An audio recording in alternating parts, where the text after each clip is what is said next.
After a forbidden night with her CEO, she thinks about resigning, but an unexpected proposal changes everything. But before we dive into the full story, let me know where you're watching from and what time it is. Now, subscribe to the channel and let's get started. The rain fell in a gentle hiss against the towering glass windows of the Sterling & Cumber skyscraper, a silent witness to the secrets held under its gleaming surface. Inside one of the top-floor offices, where deals worth millions were settled daily, Victoria Carter sat in stunned silence at her desk. A single sheet of paper trembled in her hand. The words typed on it were simple, direct, and yet they weighed on her more heavily than anything she'd ever faced. Her resignation letter. She had drafted it minutes ago, not knowing how else to escape the storm that threatened to engulf her entire life. Just hours earlier, in a moment of overwhelming passion and reckless abandon, she had shared a night with the very man who owned these corridors, Adrian Sterling, the young CEO reputed to be the heir of an empire stretching across continents. Their connection had been unexpected, forbidden, one evening of unspoken confessions and magnetic desire. Now, under the fluorescent lights that hummed softly overhead, Victoria could only replay that night in her mind, searching for the precise instant when crossing the line had become inevitable. "Are you all right, Miss Carter?" asked a passing intern, oblivious to the turmoil behind her eyes. Victoria offered a thin, polite smile, hiding the storm that raged inside her chest. She was the model employee, punctual, courteous, endlessly devoted to her work. But she was also painfully aware that everything had changed the moment Adrian's gaze locked onto hers at the after-hours event last night. One dance turned into another, a toast turned into a confession, and a confession turned into whispered promises in the back seat of his chauffeured car. She swallowed hard at the thought, pressing the resignation letter against her thigh to stop her hand from shaking. In the far corner of the open-plan office, the elevator chimed softly. A hush fell over the staff as Adrian Sterling stepped out. Immaculately dressed in a tailored suit that highlighted his broad shoulders and confident stance, he exuded an air of authority that was impossible to ignore. Heads turned in recognition of the man who'd risen to CEO at just 30 years old, whose bold investments and natural charisma had propelled Sterling & Co. into new heights. Yet for all his influence, something in his eyes betrayed a trace of restlessness, or perhaps regret. It was as though his mind were miles away from the spreadsheets and negotiations that ordinarily consumed him. Victoria didn't dare look up from her desk, but she sensed him walking across the polished floor. A delicate wave of cologne, fresh cedar mixed with an undertone of something darker, enveloped her, igniting the memories of her night in his penthouse. She remembered the crystal chandeliers above them, the city lights shimmering in the distance, and the heart-stopping realization that they were alone in his private domain. A wave of heat crawled over her face. Her phone vibrated, snapping her back to the present. It was a message from Human Resources, politely reminding her that if she had documents for the CEO's signature, she should bring them directly to him before the day ended. She shut her eyes for an instant.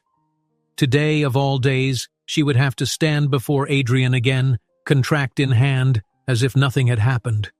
Before she could summon the courage to rise, however, a soft voice behind her spoke. "Victoria." She turned, pulse hammering in her throat. Adrian stood there, his dark eyes reflecting a tension she understood all too well. "May I speak with you in private?" he said in a low tone, so as not to draw the attention of curious onlookers. It felt like every set of eyes in the office was on them anyway. Trying to keep her voice steady, she nodded. "Of course, Mr. Sterling." She gathered the contract folder, her mind screaming that this was no ordinary conversation. She briefly considered leaving the resignation letter behind on her desk, but decided to tuck it into the folder at the last second. Maybe, just maybe, she could slip it into his hands discreetly. Maybe she could be gone before the scandal erupted. Following him through the rows of cubicles, she recalled how untouchable and remote he had once seemed. the Adrian Sterling who presided over conference calls, who delivered visionary speeches to the board, who remained utterly composed in the face of corporate storms. But the man who'd held her in his arms last night, that Adrian was different. In his penthouse, he had shown vulnerability beneath all the polish and brilliance. He had confessed how he felt trapped between the illusions of success and the invisible chains his family placed on him. Invisible chains, she repeated in her mind as she neared his office door. That was the phrase he'd used, voice full of a bittersweet honesty. Up until now, she'd never imagined such a powerful figure could feel trapped by anything. Yet it had all come pouring out. His parents' negotiations for an arranged marriage, the rival family's thirst for a financial alliance that marriage would cement, the unrelenting pressure to protect his family's legacy. The corporate world saw Adrian as unstoppable. He, on the other hand, felt cornered by obligations older than he was. The door clicked shut behind them. His corner office was all sleek lines, glass walls, and a panoramic view of the city. Victoria's gaze fell upon the spot where just last night they had stood, too close, hearts beating too fast. She swallowed. "Please, sit," Adrian offered, his voice a quiet murmur. Victoria clutched the folder in front of her like a shield. "Actually, I'd prefer to stand," she said, the tension in the air thick enough to cut. Adrian exhaled a breath that he seemed to have held for hours. There was no anger in his eyes, but rather concern, and something else. Something that looked like a painful kind of longing. "About last night," he began, each word slow and measured. She felt her heart pounding. It was a mistake," she interrupted, blurting the phrase that had looped in her mind since dawn. "You and we can't. I mean, you're the CEO and I don't belong in your world." He tried to protest, but she rushed on, wanting to get it out before she lost the nerve. "I can't be part of some scandal at the company, Mr. Sterling, especially not when you're engaged. It might not be official, but the arrangement your parents have with the Pierce family, everyone talks about it." He slowly shook his head. "Victoria, listen." She handed him the folder with trembling fingers. "There's a contract inside that needs your signature," she explained, forcing professionalism into her voice. "And there's also my letter of resignation." Her words quavered. "I'm sorry, but I need to leave before all of this turns into a bigger mess." Adrian took the folder in silence. He set it on the edge of his obsidian desk, looking more troubled with every passing second. "Resign?" he repeated softly. "Yes," she said, steeling her spine. "I can't stay here. I can't risk my reputation or cause you to risk yours. Let's both pretend nothing happened." He nodded at first, as if absorbing her words. Then he pulled the letter out, scanning the text. She couldn't read his expression entirely, but when he finished, he placed the page down with surprising gentleness. "I see," he breathed. "So this is your solution?" His tone was strangely calm, which unsettled her more than if he'd lashed out. She allowed herself one brief look at his face. "I don't see what other choice I have." His gaze flicked to the city lights beyond the glass windows, where the midday sun glinted on steel and concrete. "I've been avoiding something for a long time," he said slowly, hoping there was a way out of the arrangement my parents want. "For years, I've tried to negotiate, to buy time, to propose alternatives. None of it has worked. And then, last night happened." Victoria's cheeks burned. "Adrian, I know you care about the company's image. People like me don't fit into the Sterling story. I'd ruin your alliances. Your family would never accept." "That's precisely the point," he said, turning to face her fully now. The unwavering determination in his eyes made her hold her breath. "I don't want to continue living by their rules, and you, ironically, might be the only person who can free me from them." She blinked, uncomprehending. "Free you? How?" He paused for a heartbeat, then exhaled, as though he were stepping off a cliff. I have a counter-proposal, Victoria. Before you hand in that resignation, marry me. Marry me, and I can break the contract my parents arranged." Her mind reeled, and every thought fled her head for a moment. Was he serious? Was this a cruel joke born of desperation? "Marry you?" she managed to echo, half-choked. "Adrian, that's impossible. We just—" She couldn't finish any sentence that started. He closed the distance between them, voice hushed. "Everything is impossible until you finally decide to act. I know it sounds insane, but I can't carry on this charade of an engagement that's supposed to unite two business empires. And you—" He swallowed. "You said you want to leave, but maybe there's a different way out, for both of us." She watched the determined lines of his face, recalling the vulnerability he had shown only to her. This was beyond anything she could have imagined. Her entire future, her entire identity seemed to hang in the air. She could hardly draw breath. In the hallway outside, someone rapped lightly at the door, calling Adrian's name, but neither he nor Victoria responded. Inside that office, the world had narrowed to the two of them alone, poised at the edge of a life-altering decision. She almost dropped her gaze but forced herself to meet his eyes. "Adrian," she whispered, "I don't know what this means, or if I can even trust the outcome." His hand hovered near hers, not quite touching. "All I know is that I can't lose you, not after last night, not when you're the only person who's ever made me feel free. Let's do this, for now, as a mutual arrangement. We can figure out the rest as we go." Victoria's heart thundered so loudly she feared he could hear it. Her mind spun with all the reasons to refuse, and yet a single question cut through the chaos. Was it worth risking everything to stand by his side in a marriage that might be purely strategic at first, yet held the promise of something far more? The swirling uncertainty threatened to overpower her, but she couldn't deny that the idea of turning away left her feeling hollow and cold. Would she dare try? Would she dare defy the entire system around them? Victoria had never felt so torn, so breathless with the weight of her own choices. The moment Adrian uttered his unexpected proposal, the air seemed to vanish from the room. She steadied herself by placing one hand on the back of a chair, afraid her knees might give out. Marriage? A word that had once symbolized love and stability was now tangled in the cords of corporate alliances and unspoken bargains. She opened her mouth, but no words came. Every thought was jumbled and contradictory.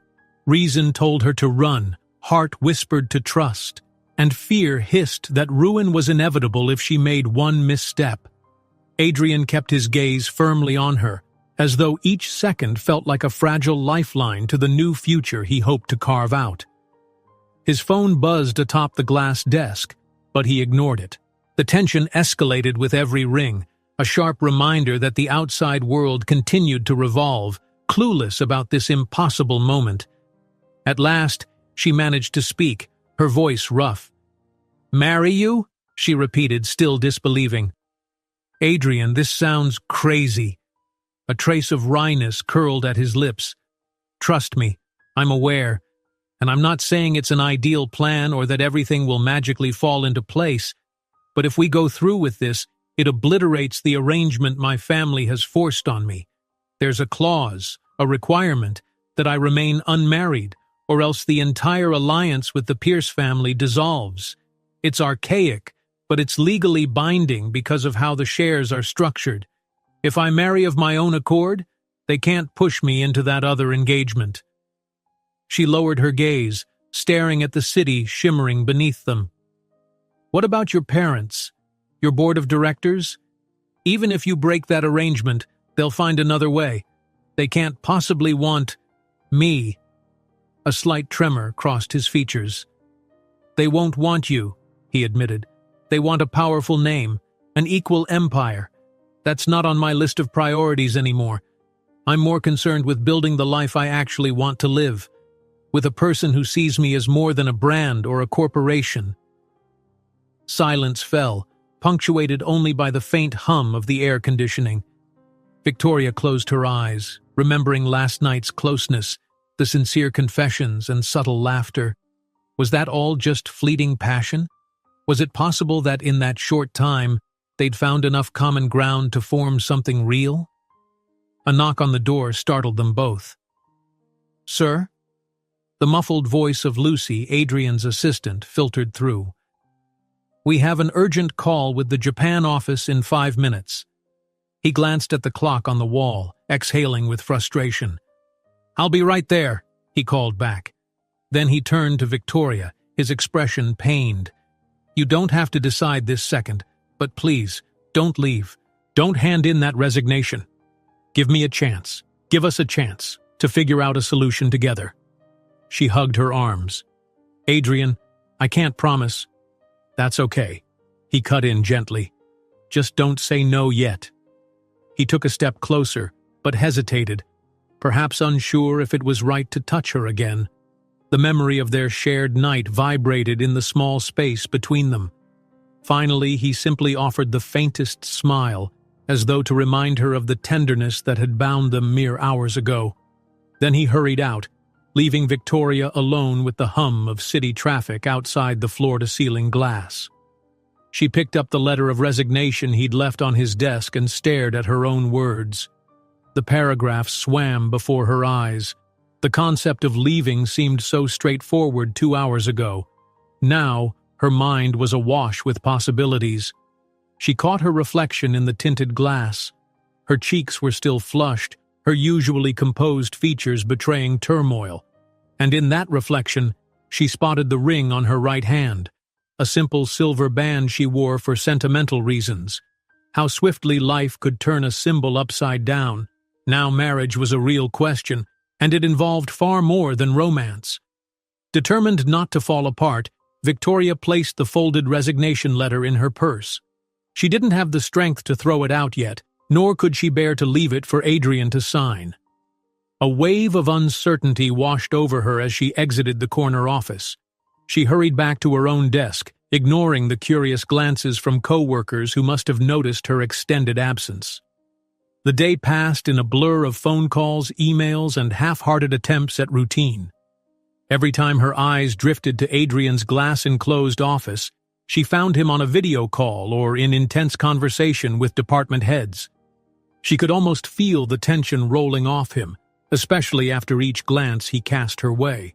It was as if he, too, was searching for a moment when they could talk, really talk, without the entire building listening. By late afternoon, the atmosphere in the office had grown thick with rumor. People whispered about a meltdown at the Pierce family's head branch. Some claimed they'd heard the arranged engagement was on shakier ground than ever. Others insisted the marriage would be announced next week. Between the hushes and the half-truths, Victoria felt the pressing reality. Everything to do with Adrian's personal life was the subject of corporate gossip. She typed aimlessly on her keyboard, rereading the same email. Am I really thinking about marrying him? The question was as wild as it was relentless. She tried to remind herself that she barely knew him beyond their professional interactions and one night of confessions. But the truth was that nothing about that night felt shallow or empty. Instead, it had held an undercurrent of inevitability, like two people who'd kept their heads bowed for so long, only to lift them and realize they needed each other more than they thought possible. As evening arrived, the office grew quieter. One by one, employees gathered their coats and briefcases, heading out into the city's neon-lit bustle. Victoria lingered behind, using the excuse of finishing a few last emails. In reality, she was mustering the nerve to approach Adrian. She needed answers or clarity or anything that would help her decide what came next. When the overhead lights dimmed to their after-hours setting, she finally rose from her chair, smoothed her skirt, and started down the hall. Adrian's office door was half open. The interior lights glowed softly, revealing him seated at his desk, head bowed over a pile of documents. She knocked gently against the frame. Busy? His eyes lifted, shadowed with exhaustion, but the faint upturn of his lips signaled relief at seeing her. Come in. he murmured, standing to switch off the reading lamp. "I was starting to think you'd left." She stepped inside and shut the door, heart pounding at the memory of how it felt to be in here last night, how his hand slid around her waist, how her breath caught with every whisper. "No," she said quietly. "Couldn't leave without talking." He stood behind the desk for a moment, then moved around it so they faced each other without barriers. "Thank you." A hush stretched. Outside the windows, the skyline sparkled in 1,000 pinpoints of light. Adrian cleared his throat. "I had to deal with my father this afternoon. He's furious. About the numbers, yes, but also about the possibility that the Pierce arrangement might collapse. He kept grilling me on whether I was seeing anyone." Her stomach lurched. "What did you say?" "That I'm tired of letting him decide my life," Adrian replied simply. "So, as you can imagine, he's not thrilled. He's threatened to cut me off from a section of my trust if I go against him." Victoria wasn't sure whether to be impressed or terrified by his willingness to stand up to his family. "Then why risk it?" she asked, her voice barely above a whisper. "You could just yield." He shook his head, stepping closer. "Yielding means giving up. Marrying someone I don't love, who doesn't love me, just to strengthen a corporate alliance that my heart isn't invested in? I can't. And trust me, my father's threats aren't new. He's used money as leverage my whole life." She clasped her hands together, uneasy. "And how exactly do I fit in? This can't just be about me." His hand brushed hers, tentative but comforting. "It's not. I'm not naive. If you agree to marry me, at first it'll be a business deal, a contract in itself.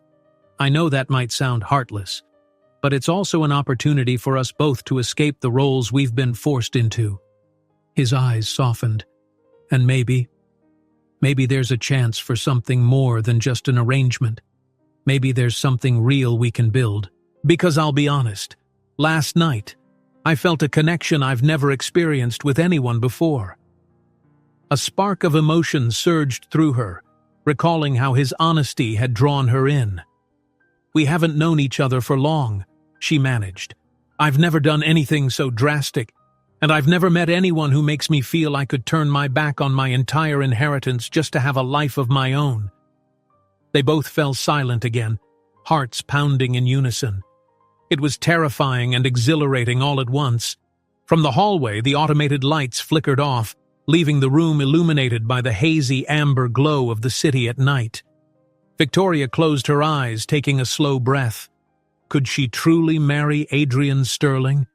Was it the worst mistake of her life or the beginning of an unforeseen happiness? If I say yes," she whispered, pulse racing, "we'd have to do it soon, wouldn't we? Before your family finalizes anything with the Pierces." He nodded, voice shaking with relief. "The sooner, the better." She pressed her fingertips to her temple, feeling faint. Yet a quiet spark of excitement flared within her chest. "I'm not sure I have any idea how to be your wife," she confessed in a trembling rush. "Or how to handle that world." Adrian's tone was resolute, and there was a tenderness in his expression that made her heart skip. "Let me worry about the details. I just need your hand in mine, and your trust that we'll figure this out. Together." After a moment's hesitation, she found herself nodding, tears threatening at the corners of her eyes. "All right," she breathed, hardly believing the word as it left her lips. "All right." The next moments blurred, with Adrian exhaling a trembling laugh of disbelief and relief. He hugged her, gently, mindful of the fragile step they had taken. For once in her life, Victoria allowed herself to melt into the warmth of a choice that might change everything. Their whispered conversation continued, making plans, illusions, half-formed ideas about how to keep the inevitable scandal at bay. Yet beneath those hushed strategies lay the promise that maybe, just maybe, their unlikely alliance could become something deeper. When they finally pulled apart, there was a faint glow of possibility in both their eyes. The city lights outside seemed to wink in approval. "I guess we should figure out next steps," she said softly. Adrian nodded, his tone a mixture of determination and tenderness. "Yes, and the first step is to make it official before they tie my hands with that arranged marriage." Victoria swallowed, heart thudding. "And I should probably burn my resignation letter." He couldn't help a small grin, relief flooding his face. "I wouldn't mind if you did."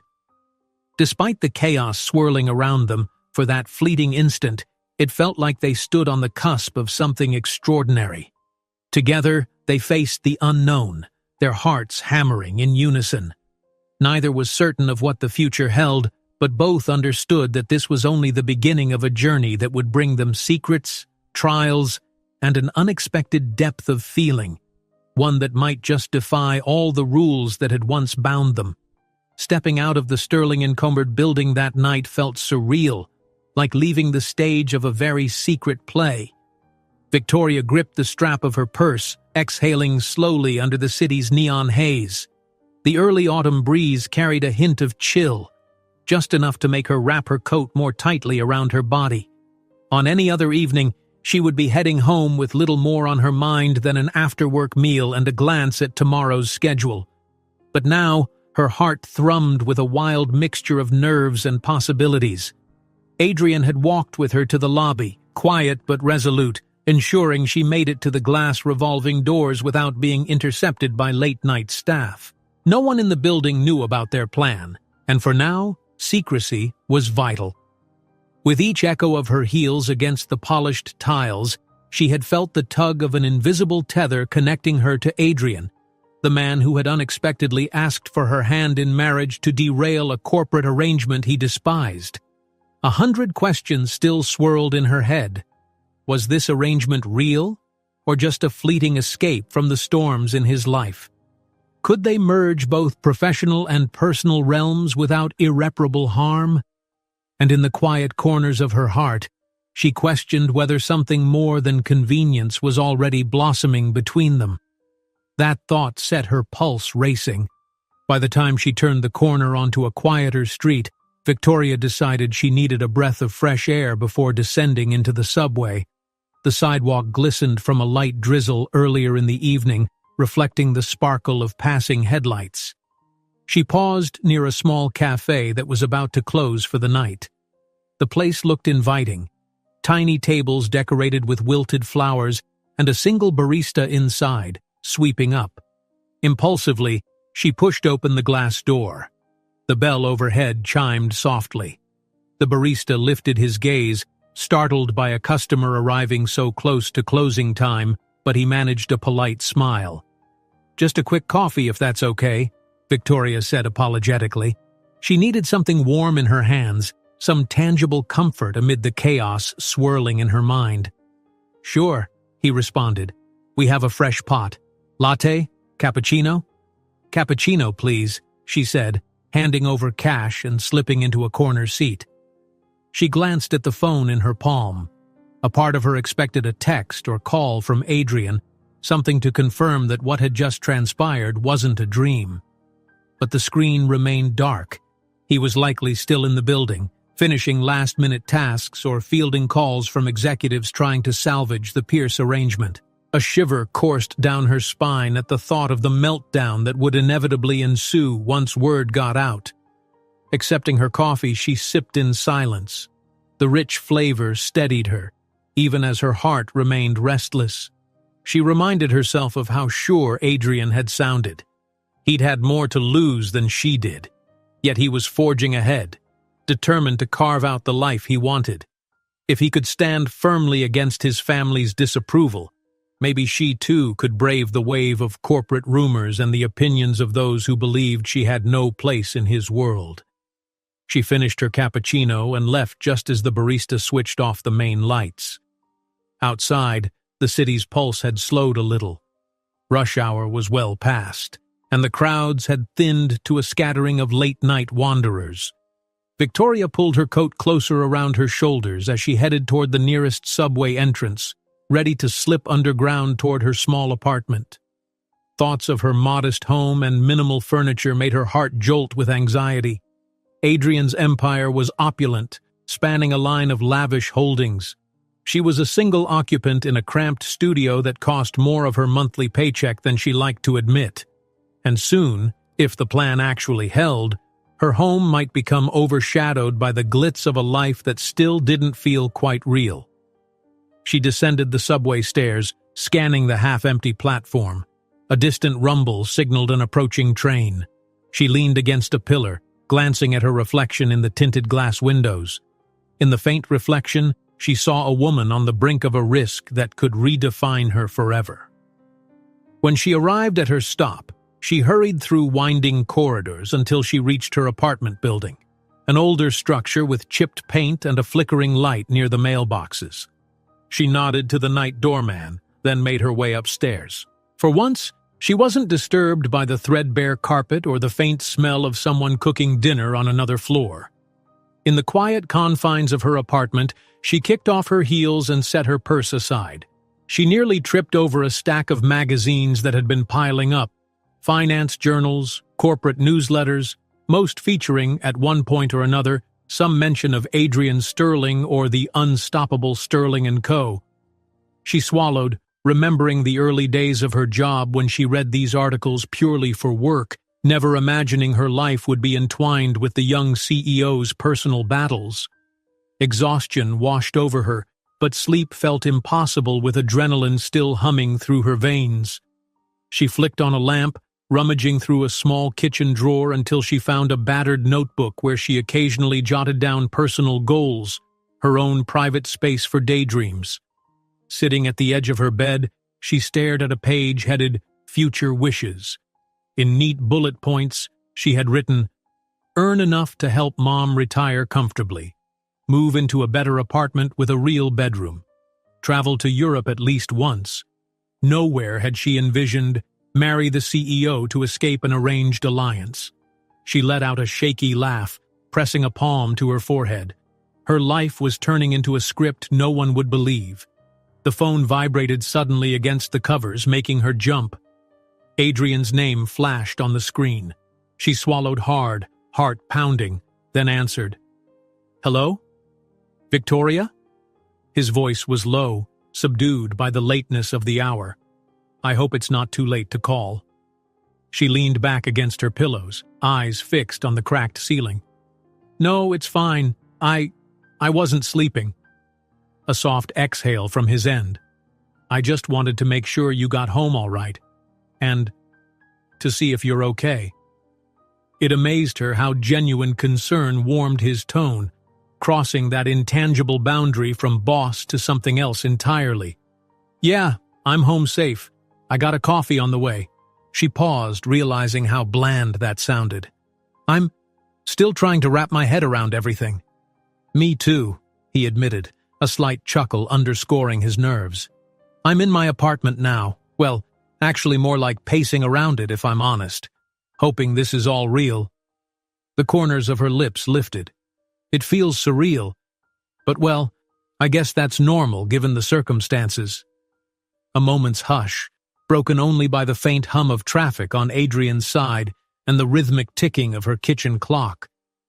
She wondered if he was imagining her curled up at home as she was picturing him in his upscale penthouse, tie loosened, hair slightly ruffled from running his hands through it all evening. He cleared his throat softly. "I spoke with my father's secretary after you left. Word is that the Pierces are losing patience, so the engagement announcement could be set as early as next week, if I don't step in. That means if we're going to do something, it has to be soon." She sat up straighter, tension tugging at her. "How soon?" "Days, possibly. I need time to gather some legal documents, prove that I'm, well, no longer eligible for the Pierce arrangement. The meltdown won't be pretty, but once I'm married, they can't coerce me into that contract." Even though she knew it was coming, hearing him say it out loud, "days," made her stomach lurch. "That's unbelievably fast. I don't even have a ring or a wedding dress. We haven't planned anything." A low, rueful laugh echoed on his end. "You can have anything you want. Or we can keep it simple. We don't need a big display if you don't want it. We only need something binding in the legal sense."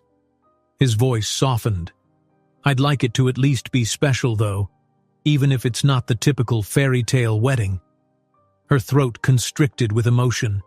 Despite everything, the arrangement, the corporate weight behind it, he still wanted to grant a semblance of romance or significance to their union. He wasn't the cold, unfeeling magnate so many rumors suggested.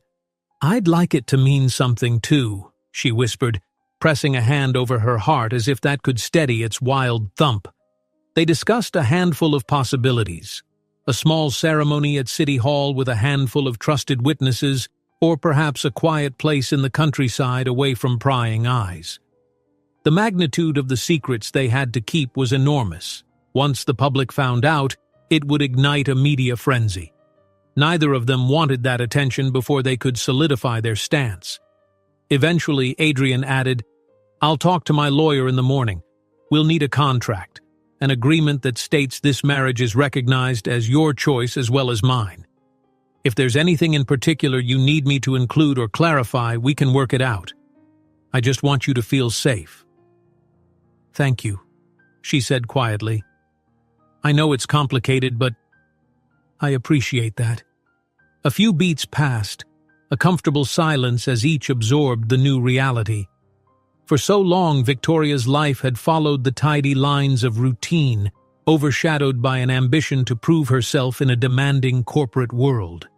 Yet now, destiny seemed to be smashing that routine to bits, offering her something terrifying and exhilarating all at once. "You should get some rest," Adrian finally murmured, his voice warm against her ear. "Long day tomorrow, right?" She nodded even though he couldn't see. "Yes, tomorrow. Good night, Victoria." She closed her eyes. "Good night, Adrian." When the call ended, she let the phone rest against her chest, letting that final word echo in her head. Adrian. Moments later, she realized how intimate it felt, just whispering his name in the quiet of her home.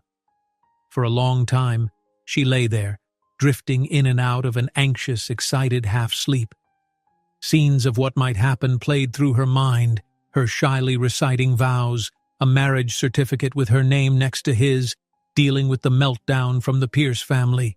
Above all, one memory anchored her. That look of unguarded sincerity in Adrian's eyes when he told her he wanted more than just an arrangement. Finally, the hum of city life outside her window soothed her into slumber, though her heart still beat with an odd mixture of trepidation and hope. Come morning, she would step into the Sterling and Cumber offices with a life-altering secret. The clock was ticking. Days, he'd said. In days, her reality could be irrevocably transformed, for better or worse. And despite her fears, she felt a spark deep in her chest, an ember of determination guiding her forward. She would stand by Adrian Sterling, come what may. The alarm on Victoria's nightstand chimed at 6 sharp, pulling her from a restless sleep. She blinked against the early morning light filtering through the thin curtains.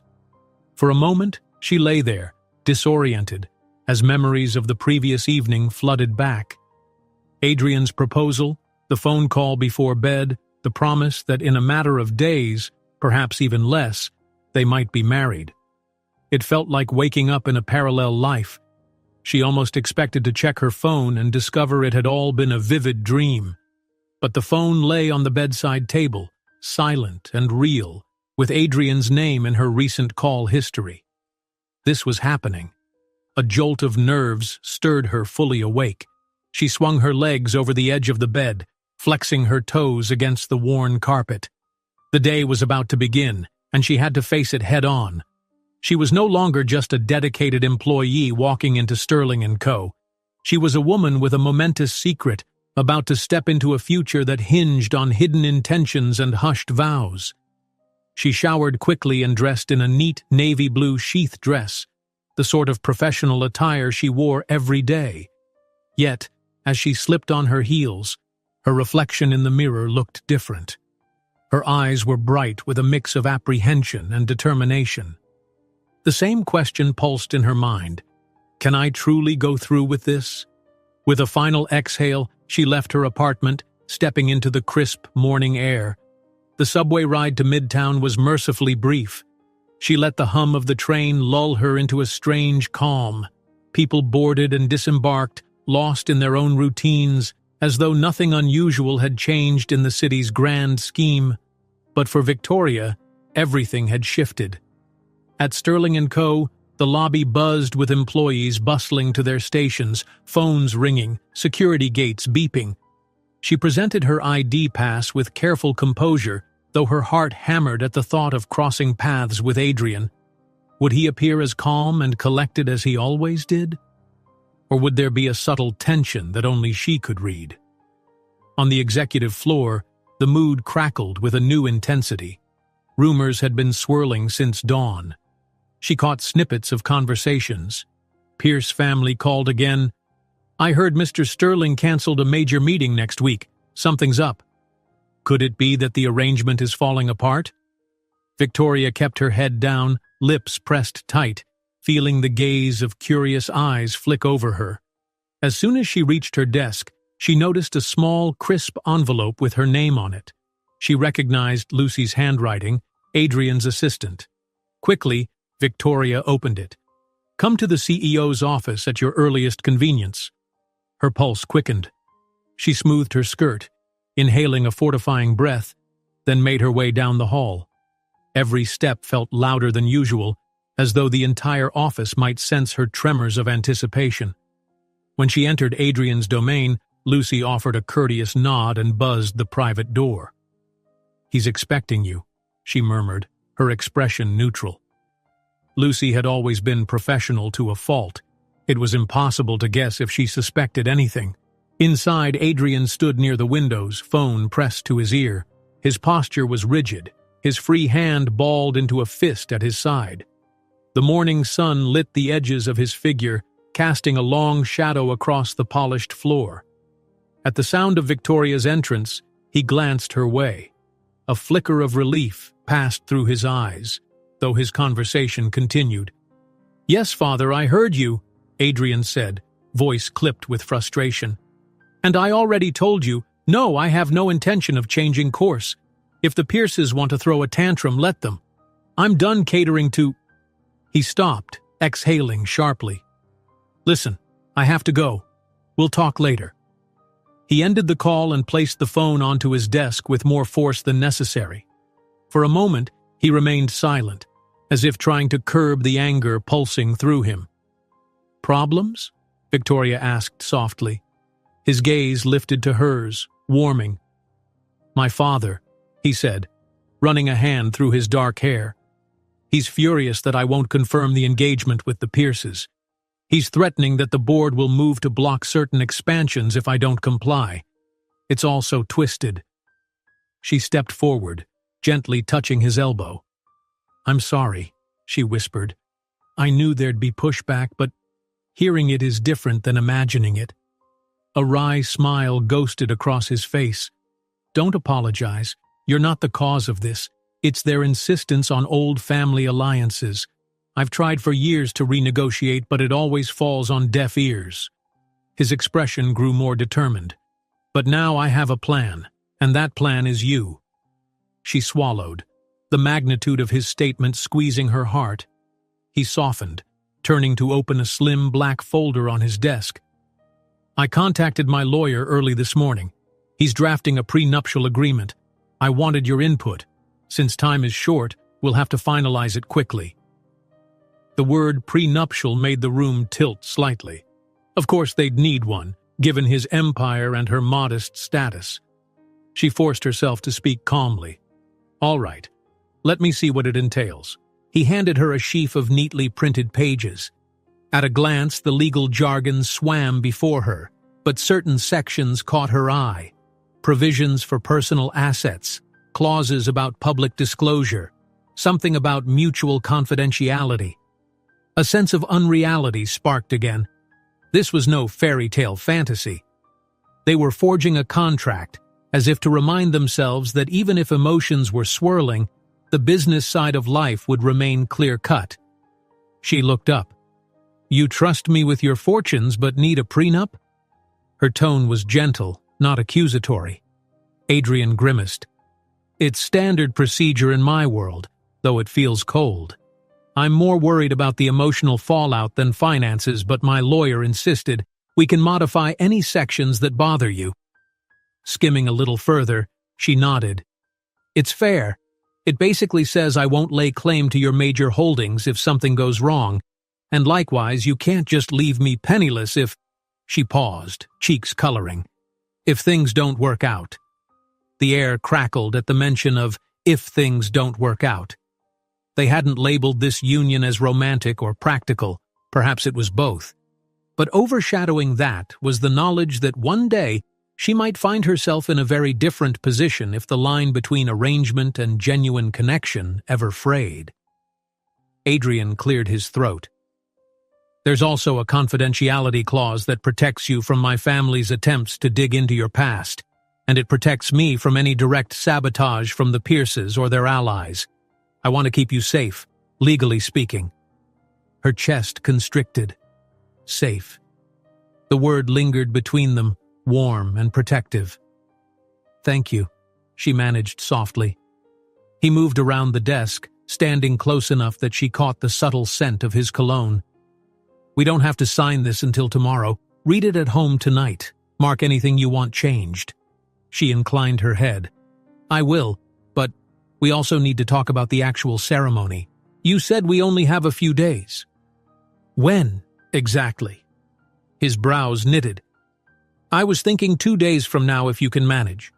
A judge I know is willing to officiate quietly at a private location. It would be just you, me, maybe 2 witnesses we can trust. And then we file the certificate immediately. By the time it hits official records, the Pierce family will have no choice but to realize I'm ineligible for their plans. Her stomach flipped. 2 days. That's soon. That's fast, she whispered.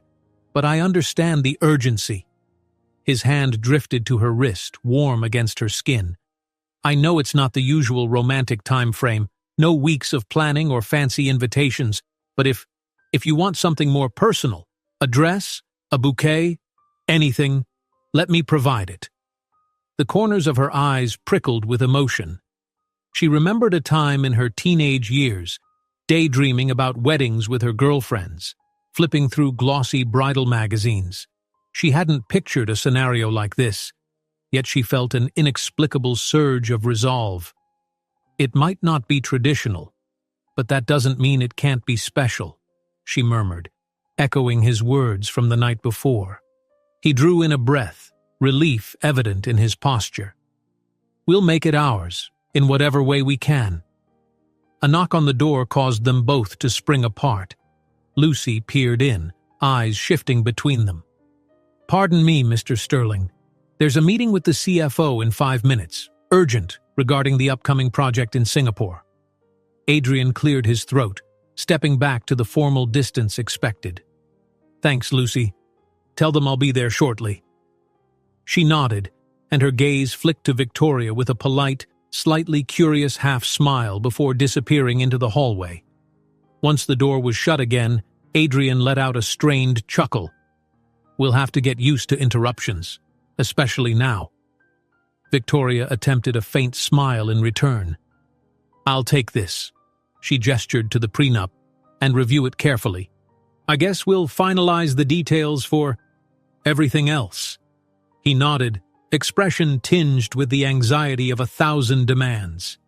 I appreciate it. We'll talk again soon. Lunch, maybe? If I can carve out a moment? Yes, she said. Lunch would be good. She turned to leave but paused, glancing back at him. For a heartbeat, they stood in silent acknowledgement of the promise that tied them together, heavy and fragile all at once. Then Victoria headed out, folder in hand, heart pounding at the reality that in 48 hours she could be Mrs. Sterling. The office corridor felt both too familiar and newly alien. Once at her desk, she sank into her chair, placing the prenup pages inside a private drawer. Her mind buzzed with logistic tasks, telling no one just yet, reading every line of that contract, purchasing a dress. Did she have time to buy a dress? And prepping herself for an onslaught of gossip once the truth inevitably came out. As she logged onto her computer, her email pinged, bombarding her with a day's worth of tasks. She forced her focus onto the job at hand, answering client inquiries and organizing a pending project timeline. The minutes trickled by, blending the mundane with the extraordinary tension thrumming under her skin. Every so often she glanced down at the locked drawer holding that prenuptial agreement. The notion that she was hours away from stepping into marriage brought both a flutter of excitement and a swirl of dread. She hadn't even told her close friends or her mother. How would they react? But for now, secrecy reigned. She mustered her concentration, diving into spreadsheets and departmental requests.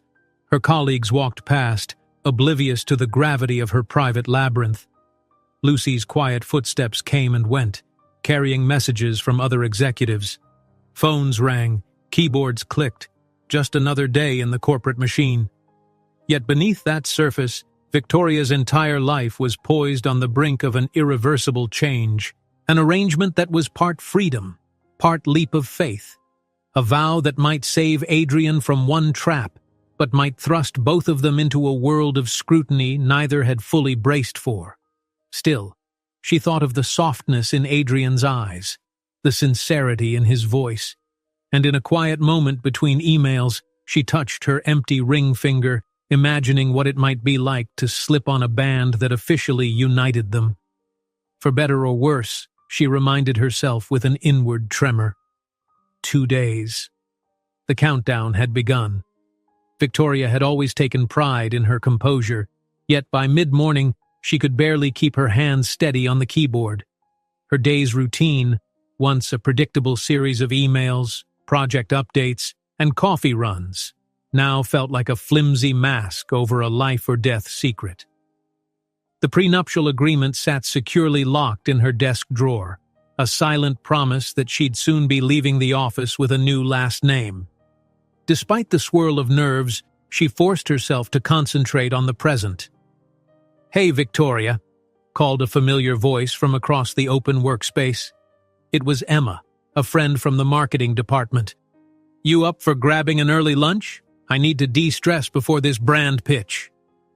Victoria glanced at the clock on her screen. Only 10:30, but she felt like she'd lived a lifetime in the last few hours. "Sure," she replied, offering Emma a faint smile. "I could use a break." They headed to the sleek elevator bay, stepping into a car of reflective steel. Emma launched into a rant about tight deadlines and departmental rivalries, her hands gesturing animatedly. Victoria tried to listen, nodding in sympathy, though her thoughts remained half-buried in her own predicament. She dreaded, and simultaneously longed, for Adrian to text about lunch, but so far there'd been no word. The elevator arrived at the ground floor, and the two women emerged into the bustling lobby. Warm midday light spilled through the tall glass facade, illuminating a steady stream of employees and visitors. Emma led the way outside, phone in hand, scanning for new messages. Victoria stuffed her hands in her coat pockets, the crisp air cutting through her swirling mind. She noticed a small group of suits gathered near the entrance, one of them a junior executive from the finance department, whispering about a meltdown in management. She pretended not to hear, though her pulse climbed. Within minutes they reached a nearby cafe with modern decor and an enviable pastry display. They slid into a booth by the window, the midday sunlight casting a glow across the polished table. Emma ordered an iced latte and a mozzarella panini. Victoria asked for tea and a simple salad, unsure if her knotted stomach could handle anything heavier. "So," Emma said, stirring her latte, "you've been really quiet. Everything okay in your corner of the world? I heard the CEO's in meltdown mode about something big. Rumors are flying that the Pierce deal is on the rocks." Victoria kept her face carefully neutral. "It's been hectic," she managed, sipping her tea. "Meetings every hour, phone calls from all sides. Honestly, I'm not fully in the loop." Emma tilted her head, curiosity bright in her eyes. Weird to see the boss under so much pressure. He's always seemed unstoppable, you know?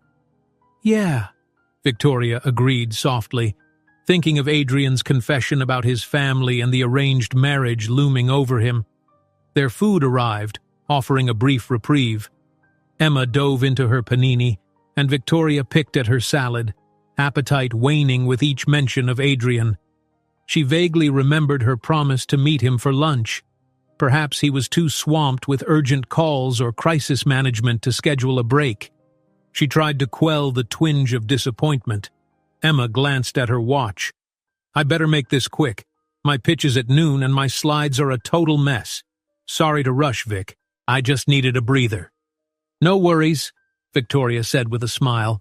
I understand. Let's plan a proper lunch another time. They hurried through their meal, discussing Emma's marketing pitch. Victoria gave a few half-hearted suggestions, though her mind drifted to the hush of Adrian's office, where he might be pacing or on a call with yet another outraged relative. Back at Sterling & Co., Victoria returned to her desk to find a single text waiting on her phone screen. From Adrian Sterling. Can we talk in private? Meet me on the 18th floor, supply room, in 5 minutes. Her heartbeat skittered. The 18th floor supply room was seldom used. If he wanted to talk there, he must really need secrecy. She grabbed a notepad for the sake of appearances and headed to the elevator. The supply room on 18 was tucked in a quiet corner behind the mail distribution cubicles. Rows of metal shelves lined the room, stocked with reams of paper and office supplies. The overhead fluorescent lights buzzed faintly. It took Victoria a moment to spot Adrian at the far end, leaning against a shelf filled with branded envelopes. He offered a tight smile, eyes ringed with fatigue. Thanks for coming. She closed the door behind her, making sure no one else was around. No problem. Is everything all right? He let out a humorless laugh. I just got out of a conference call with the board. They demanded an explanation about rumors that the Pierce deal is unstable. My father practically demanded I deny them and reaffirm my commitment to the engagement. I refused. Her lungs seized. Oh, Adrian. He raked a hand through his hair. So I told them I'm not going to marry into the Pierce family. I told them I'd found someone else. His gaze locked onto hers, voice lowering. That conversation ended with them threatening to hold an emergency vote on my leadership if I don't fix this. They think I'm in rebellion. A pang of concern struck her. Can they really vote you out? If my father and enough shareholders side with him, they could attempt to push me aside, at least in practical terms. Even if it's just a figurehead move, it'd damage my credibility. He shook his head, exasperated. But that's not the worst part. She swallowed, not sure she wanted to hear more. What is it? He pulled out his phone and tapped the screen, handing it to her. It displayed a text conversation with an unknown number. The latest incoming message read, "Watch yourself, Sterling. We know who you're sneaking around with. The Pierce family doesn't take humiliation lightly." Victoria inhaled sharply. Oh my God, they're threatening you? He nodded grimly, taking the phone back. Threatening me and you, indirectly. The words might be vague, but the implication is that if I don't comply, they'll make our lives difficult. A chill crawled up Victoria's spine. She pressed a hand to her mouth. I didn't realize they'd go this far. It's business to them, Adrian said bitterly. They've invested a lot of time and resources into merging with my family. Our refusal humiliates them and jeopardizes their own expansions. I've seen powerful families do worse. She took a trembling breath, stepping closer. Adrian, maybe we should... Don't say stop or back down. He cut her off gently. Because I can't, and I won't. I know the risks. But the alternative is letting them own me for the rest of my life. This only confirms that we have to push forward with our plan as soon as possible. Once we're legally married, the Pierce family can't force me into anything. And the board, well, they'll have to deal with it. He reached out to lightly grip her arms. The closeness made her heart flutter. I just wanted to warn you so you know how serious it's getting. My father's furious, the Pierces are furious, and rumors are swirling.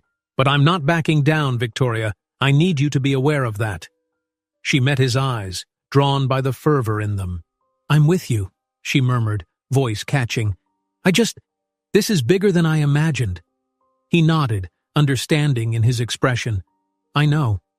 Once it's done, I believe the storm will pass eventually, but it might get worse before it gets better." She exhaled shakily, leaning her shoulder against the metal shelf. "Okay, we'll do it then. The ceremony? In 2 days, you said? I can handle that." Emotion flickered across his face. Gratitude, affection, and relief all at once. "Yes, I'm finalizing the location. Maybe a small private estate on the outskirts of the city, somewhere secure. I'll have a driver pick you up that morning." She almost smiled. So soon. His thumb grazed the side of her hand, a stolen gesture of comfort. Every second we wait, the situation escalates. After this is official, they'll know they can't push me around. And you'll be protected, in name and in law. The weight of that statement settled over her like a double-edged sword. Protected, yet bound by an arrangement that was part necessity, part uncertain promise. Even so, she felt a warmth stirring in her chest. Adrian's determination and vulnerability struck a chord she couldn't ignore. Outside the supply room, footsteps and voices drifted in the corridor, reminding them how precarious their privacy was. Adrian checked his watch. "I need to get back upstairs soon. CFO demands about the Singapore project. But can we meet tonight? My lawyer says we should review the final prenuptial draft together." She nodded firmly. "Yes. Tonight works. Where?" "My penthouse." He said it almost apologetically, as though aware it might push them into more personal territory. "Fewer prying eyes there. I'll text you the time." "All right," Victoria agreed, nerves twisting at the prospect of being alone in his home again, this time with the weight of legal documents that would seal their future. A few seconds passed in silent understanding. Then footsteps drew closer. Adrian released her hands, stepping away just as the supply room door eased open. A junior mailroom clerk peered in, startled to see them both. Sorry," he muttered, eyes darting in confusion. Just, grabbing some paper." Adrian cleared his throat, slipping back into his CEO tone with practiced ease. "We were just discussing inventory. We're finished here." He gave a curt nod, striding past the clerk. Victoria followed, her face hot, hoping her composure didn't betray how personal that so-called inventory discussion had been. In the hallway, they parted ways without so much as a handshake, blending into the daily hum of corporate life. Yet the adrenaline still pulsed through Victoria's veins. She reminded herself, one more day, then the next. By the morning after tomorrow, she'd be Mrs. Sterling, a reality that both thrilled and terrified her. Returning to her desk, she swallowed the knot in her throat. A new email blinked at the top of her inbox. It was from Lucy, scheduling an all-hands meeting in the largest conference room for the following afternoon. The subject line, "Company Update." She suspected the real reason, the board's attempt to contain the meltdown. Possibly a final push by Adrian's father to twist his son's arm publicly. She typed a measured response, heart pounding. Tomorrow that meeting might prove to be either the final confrontation before her quiet wedding, or a chance for Adrian's opponents to strike. She closed her eyes for a moment, centering herself. In less than 48 hours, the shape of her future would be irrevocably defined. If doubt threatened to creep in, she banished it by recalling the fierce resolve in Adrian's eyes. She would stand beside him, however daunting the consequences. And maybe, just maybe, this union forged out of necessity would become something that transcended business deals and corporate infighting. But for now, she pressed on, determined to brace herself for whatever storms the next hours might unleash. That evening, the lights of the city glittered like a promise of hidden secrets and private corners. Victoria clutched the not-yet-finalized prenuptial agreement in her handbag as she stepped out of the taxi in front of Adrian's building. The driver gave her a questioning look, no doubt curious why she hesitated on the curb instead of hurrying inside. But how could she rush when the weight of an entire future pressed on her shoulders? Despite having visited Adrian's penthouse once before, the sheer grandeur of the lobby still made her breath catch. Gleaming marble floors, a contemporary chandelier, and a concierge desk staffed by 2 attentive employees. Everything was sleek, exclusive. This was a world she barely knew. What kind of life would it be if she had to navigate these polished halls every day? Her phone buzzed. Adrian's text read simply, "Penthouse elevator is pre-authorized. Come on up when you're ready." She inhaled. No turning back now. Nodding to the concierge, a gentleman dressed in an immaculate suit, she approached the private elevator. Sure enough, one swipe of the keycard Adrian had sent down, and the doors whispered open. She stepped inside, heart pounding. 30 floors passed in a matter of seconds, carrying her away from the familiar hustle and noise of the street into a silent realm high above the rest of the city. When the elevator doors parted, Adrian stood there waiting, looking as polished as ever, though the tension in his eyes betrayed his fatigue. "Victoria," he murmured, offering a warm smile that softened the austere lines of his face. "I'm glad you came." She stepped onto the gleaming marble of his foyer, letting the elevator doors close behind her. "Thanks for having me," she said softly. "I brought the prenup. I read through most of it." He gestured for her to follow him into the living area, an expansive space framed by floor-to-ceiling windows showcasing the skyline. The furniture was modern, the palette subdued, but the view breathtaking. At night, the city lights stretched into infinity. A quiet hush blanketed the penthouse. No staff, no lingering business associates. Just them. She let her gaze flick around, noting the elegant art on the walls, the plush rug underfoot, touches of sophistication that spoke of Adrian's expensive upbringing. "Would you like something to drink?" he asked, voice echoing slightly in the lofty space. "Tea, coffee, or maybe something stronger to help us get through the legalese?" She almost laughed, tension coiled in her chest. "Tea might be best. I need my head clear." He nodded and moved toward the sleek, open-concept kitchen. Victoria trailed after him, remembering how last time she was here, their encounter had been far more impulsive, hushed confessions, stolen kisses, a magnetic pull that neither of them could resist. Now the mood was different, still charged, but overshadowed by the reality that they were about to seal an agreement that would alter both of their lives. While Adrian put the kettle on, she set her handbag on the counter and withdrew the thick prenuptial document. The pages rustled as she laid them out. "I marked a couple of sections," she began, trying to keep her voice steady. "Mainly clarifications about what happens if we decide on a formal dissolution." He set 2 teacups out, filling them with hot water. "Yes, my lawyer mentioned you might want more specifics on that. Let's go through it point by point." They moved to the dining table, which was backlit by the glow of city lights through the windows. Adrian sat beside her rather than across, so they could read from the same pages, shoulders nearly touching. Every now and then, she felt the soft brush of his sleeve against her arm, a small, steadying presence. For half an hour they went line by line. He explained certain clauses, she asked questions, legal jargon about assets, incomes, mutual responsibilities. The dryness of it all contrasted sharply with the flutter in her chest each time she reminded herself, "This is real. We're doing this. We're getting married." A moment of silence came when they reached a clause regarding future offspring. Victoria's heart lurched.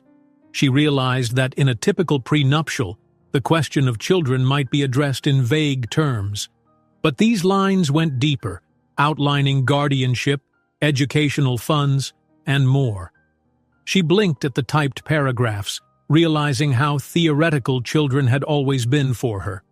Now it was spelled out in black and white. Adrian's voice lowered. "We can remove or adjust any part that makes you uncomfortable. My lawyer was being thorough, but I didn't want to presume your stance on that topic." Her cheeks warmed. Children? She hardly knew how to picture that possibility. Yet the sense of a future joined with Adrian's was stirring enough to make her chest tighten with unexpected hope. Or was it fear? I'm not opposed to leaving it in," she managed quietly, "but maybe let's keep it minimal for now. We don't know what the future holds." He nodded, relief and understanding in his eyes. "Of course, that's fair." They made a few red marks on the page, ignoring the swirl of questions about a family they hadn't planned or even discussed. After finalizing the remaining points, Victoria leaned back in her chair, exhaling deeply. "That's it then," she said softly. "We just need the final version for signing." Adrian studied her face. "Tomorrow morning I'll have my lawyer finalize these edits and email them to you. Then, if you're okay with it, we'll sign tomorrow evening. And the day after that, He trailed off, as though the enormity of that step was too big for words. "We get married." Victoria swallowed, eyes flicking to the papers in front of them. 2 days, she breathed. "Still feels like the strangest dream." He reached out, gently covering her hand with his. "I know, but it's a dream we're choosing, not something forced upon us. And that makes a difference." She nodded, letting her gaze meet his. A hush settled, the muffled sounds of traffic far below serving as a backdrop to the quiet tension. She wondered if he felt the same swirl of anticipation, doubt, and an undercurrent of something she might dare call hope. At length Adrian cleared his throat as though snapping out of an unspoken thought. "Have you told anyone? Your family or friends?" Her stomach gave a nervous flutter. "No, not yet. I guess I'm afraid of how they'd react. My mother, she'd be shocked to learn I'm doing something so impulsive, and my friends might think I've lost my mind." His expression softened with empathy. "I understand. My friends, what few I can truly call that, don't know either, and my father obviously doesn't know the whole truth. He just knows I'm refusing the Pierce arrangement, so it's mostly you, me, and a handful of lawyers, apparently." She forced a smile, wishing the circumstances allowed her to share more openly. But secrecy was essential to keep the Pierce family from sabotaging everything before it even began. "I'll figure out a way to break the news to them later." A quiet overcame them again. Victoria slipped the pages back into her handbag, the final list of edits made. She realized this was the first moment they'd had to breathe all day, outside of corporate chaos. With the legal talk done, the hush between them was charged with a question. What happens now? He brushed a lock of hair behind her ear, a tender gesture that made her pulse spike. "You must be hungry. Let me make dinner, or order something in. We can at least have a normal meal. That is, if you're up for it?" She bit her lip, a wave of warmth spreading through her chest. Actually, that sounds nice." He rose, crossing to the open kitchen. "I'm not a master chef, but I can manage a decent pasta. You game?" She found herself smiling, which felt like a small victory amidst the tension. "Sure, let me help." Soon the penthouse filled with the quiet sounds of chopping vegetables, a pot of water boiling. The overhead lights cast a softer glow compared to the day's harsh fluorescent. For a time they worked side by side in near silence. She sliced peppers while he tended to a simmering sauce. Steam rose, carrying the scent of garlic and fresh herbs. It felt surprisingly domestic, almost comforting. "I never thought I'd see you cooking," she teased gently. "You strike me as the type who's always on the go with zero time for home-cooked meals." He chuckled, stirring the sauce. "Guilty. Most of the time I eat at the office or get takeout, but once in a while I like to pretend I'm normal." She rinsed the peppers, a smile tugging at her lips.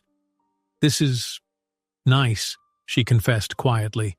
"Almost like we're just two people figuring out dinner together, not two people with the weight of a corporate empire and an arranged wedding on our shoulders. He gave her a long, thoughtful look. Maybe that's what we can be eventually, stripping away all the noise from the outside world. Her chest constricted with unexpected emotion. The vulnerability in his voice, the idea that after all the drama they might actually find a semblance of normalcy, stirred a tender ache in her. I'd like that. He opened a package of pasta, poured it into the boiling pot, and then turned to face her fully. A strand of hair fell across his forehead. "Victoria," he murmured, voice quieter now. "I don't want to pressure you, but is there a part of you that's happy about this marriage beyond just helping me break my family's plans? I mean, do you feel something for me too?" She set the knife down, heart thudding. "This is the most extreme thing I've ever done," she admitted. "I was ready to resign, to avoid scandal. But you gave me reasons to stay. Not just because you needed me, but because—" She let the words hang, unsure how to verbalize the subtle bond forming between them. The closeness, the unspoken trust, the glimmer of possibility. He took a step closer, gently tipping her chin up to meet his gaze. "I'm asking because I do feel something, and it's not just gratitude or desperation."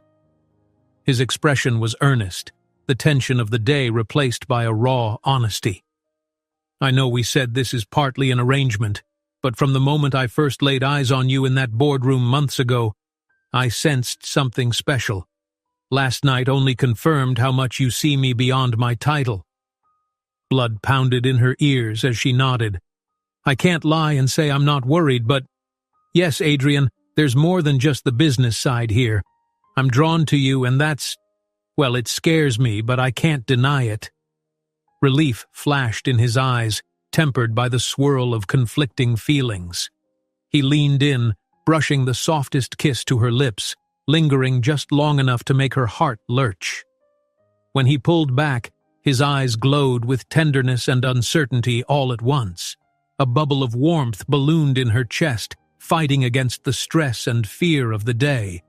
She managed a tremulous smile. "The pasta will overcook if we're not careful," she whispered, breath unsteady. He released a low chuckle. "Right. Food first, kisses second." They returned to the stove, finishing the meal with a softness between them that felt worlds away from the tension-laden phone calls and the daunting prenuptial pages. Over dinner, simple pasta with fresh vegetables, they talked about lighter things, stray memories from their childhoods, movies they liked, even silly anecdotes about office gossip. It was as though, for one evening, they had permission to be two normal people sharing a meal and getting to know each other beyond the corporate sphere. But as the plates emptied and the conversation shifted back to the looming obligations, Victoria could feel the delicate bubble around them begin to thin. The real world awaited. The marriage was 2 days away, and they both had to face what came next with steady resolve. Later, walking her to the private elevator, Adrian gently tucked a piece of hair behind her ear. "I'll see you tomorrow," he said. "We'll finalize everything. And, you're sure you're okay to do this?" She nodded, though her stomach clenched at the thought. "I am. We'll face it together." He leaned in once more, a brief kiss that held more promise than passion. When the elevator doors slid shut, she watched him until the last sliver of his face disappeared from view. Descending toward the lobby, the events of the night swirled through her mind.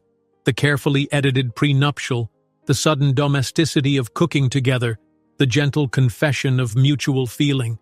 The shadows of expectation still loomed, but in their midst, she sensed a fragile hope taking root. Outside, the city's cool night air wrapped around her.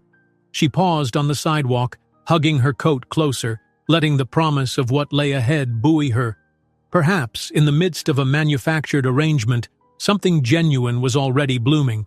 In just 48 hours, they'd be husband and wife, a step that might shield them from the Pierce family and the board's wrath, or catapult them into an even greater firestorm. Yet for all her fears, she couldn't deny the flicker of anticipation. Maybe, just maybe, this improbable journey would lead them to the one place they never expected, a true partnership neither could have found alone. She inhaled, flagged down a taxi, and headed home, her mind already planning what she'd need to do before the ceremony. On some deeper level, she knew she was preparing not just her schedule, but also her heart for whatever destiny had in store. Morning brought an unsettled sky, the first hints of storm clouds drifting across the horizon as Victoria woke from fitful sleep. She had dozed off replaying the moments spent in Adrian's penthouse, signing documents together, cooking a quiet dinner that almost felt like a real date, and admitting they both wanted this marriage to be more than just an arrangement. A rare warmth had seeped into her dreams, yet it was overshadowed by the inevitability of what waited at Sterling & Co. today. Her phone's alarm chimed, insistent. With a groan, she silenced it and dragged herself out of bed. Outside her window, the day was dull gray, reflecting her swirling uncertainty. She tried to gather her thoughts while she showered. The final prenuptial edits would come through, then they'd have to sign tonight. Tomorrow would be the ceremony. In barely 24 hours, she'd be legally bound to Adrian Sterling. As soon as she stepped outside her apartment, the wind carried a damp chill, like a warning that unsettled her further. She huddled into her coat on the brisk walk to the subway, noticing a tightness in her chest every time she thought about what might happen at the office. There was that all-hands meeting scheduled for the afternoon, likely a preemptive attempt by Adrian's father and the board to manage the unfolding crisis with the Pierce family. Standing on the crowded train, she clutched the overhead bar, mind tumbling in a dozen directions. If the board tried to corner Adrian in front of everyone, would he stand firm? She suspected yes, but the risk for him, and for them both, was rising with each hour. The Pierce family's threats loomed in the back of her mind, and she wondered if their intimidation might escalate further. At Sterling & Co., tension hummed in the air like static electricity. A throng of employees filled the lobby, many of them gossiping with low voices. The moment Victoria swiped her ID to ascend to the executive floor, she felt countless eyes upon her, some out of curiosity, others out of confusion about why the CEO's personal assistant, Lucy, had been summoning staff to a mandatory meeting. Behind her desk, she found a sealed envelope from the legal department. She didn't need to open it to guess it contained the revised prenuptial agreement. Her phone buzzed almost immediately with an incoming text. Adrian. That envelope has the final version. Sign it at home or after we talk. Thanks. She tapped out a quick reply. Understood, not wanting to risk too much back and forth on official channels. She also spotted a new email from the HR director, reminding all employees of the meeting at 2 p.m. sharp in the largest conference room. The subject line read, Strategic Direction and Organizational Update. Victoria almost snorted. Everyone knew it was code for The Board versus Adrian, Round 1. Most of the morning was swallowed by mundane tasks, interspersed with uneasy glances at the enveloped documents she kept locked in a drawer. At one point, Emma from marketing stopped by, visibly rattled. Any idea what this meeting is really about? She asked. Rumors are going crazy that Mr. Sterling might step down or that the board is forcing him to confirm a new partnership. Victoria feigned ignorance. No idea, she lied smoothly, even as her heart lurched. We'll find out soon, I guess. By noon, the corridors were buzzing with speculation. People hovered near the elevators, scanning each other's faces for clues. Lucy, typically calm, looked visibly tense while ferrying documents between the upper offices. The few times Victoria caught her eye, Lucy offered a tight nod, betraying no secrets, but she was evidently under intense instructions from the senior executives.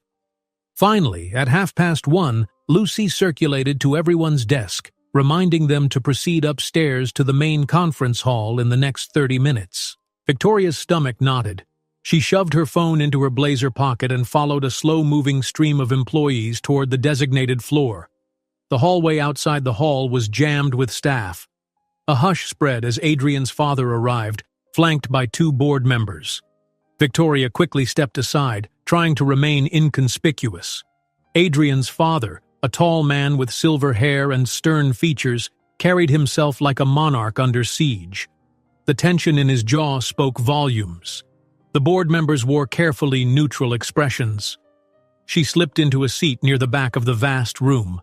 Rows of chairs faced a projector screen, and an imposing rectangular table at the front had places set for Adrian and the other executives. She spotted him entering from a side door, shoulders squared, lips pressed in a determined line. Their gazes locked for an instant. His eyes held a flicker of resolve, as though silently telling her, "Stay calm. I've got this."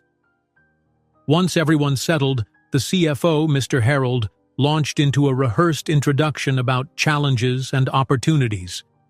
A hush fell. Then Adrian's father cleared his throat and rose to address the crowd. "Thank you all for attending.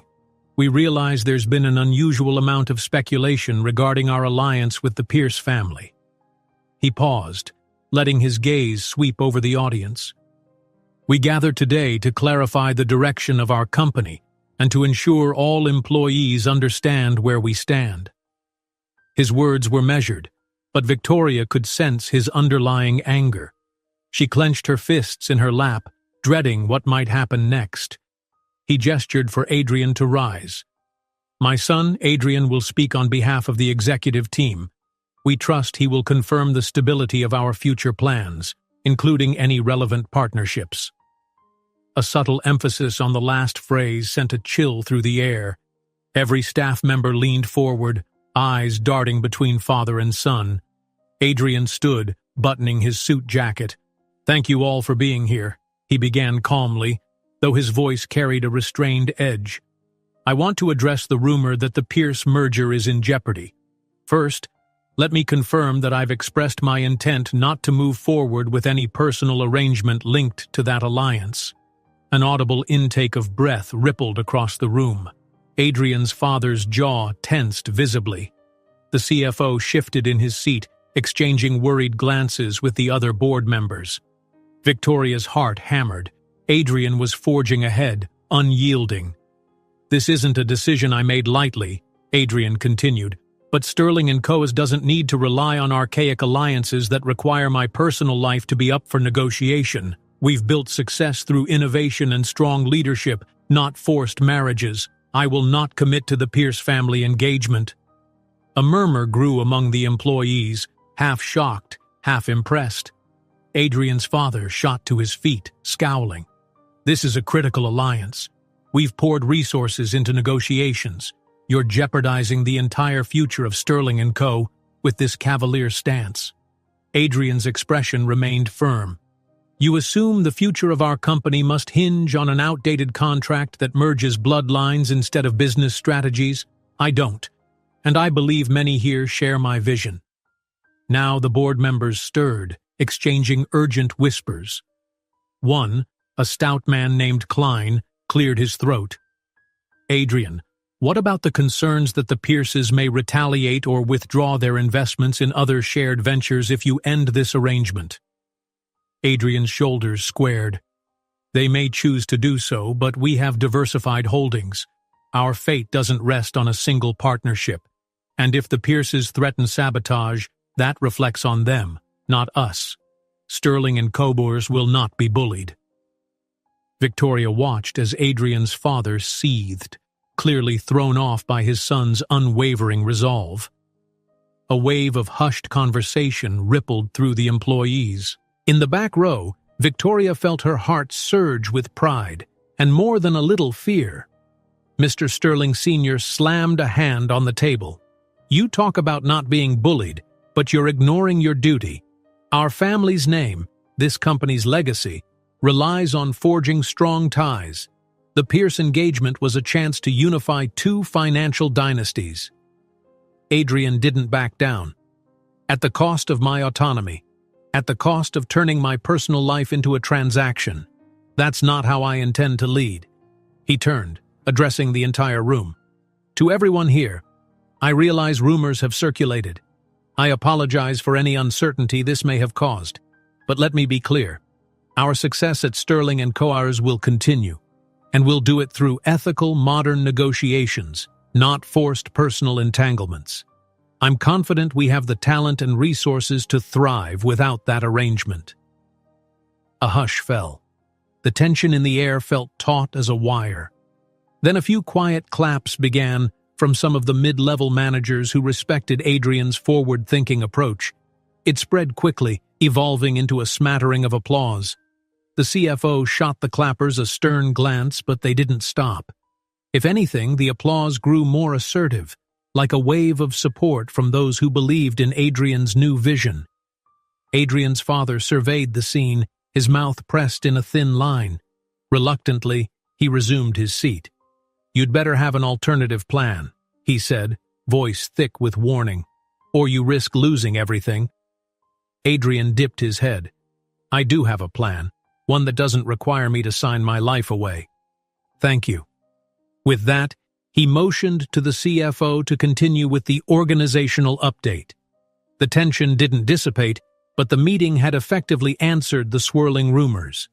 The Pierce arrangement was off, and the new question was, would Adrian remain at the helm, or would the board attempt to dethrone him? The CFO launched into slides about quarterly earnings, new expansions. It felt almost absurd to shift from such personal turmoil back into net growth charts. But corporate life had its bizarre norms. Victoria struggled to focus, her heart pounding from adrenaline. When the meeting ended, employees poured out, a buzz with the dramatic reveal. Many seemed impressed by Adrian's stand, though pockets of old guard loyalists to his father wore expressions of worry or disapproval. As the crowd thinned, Victoria lingered near the door, wanting to catch Adrian's eye. He was still at the front, talking with board members.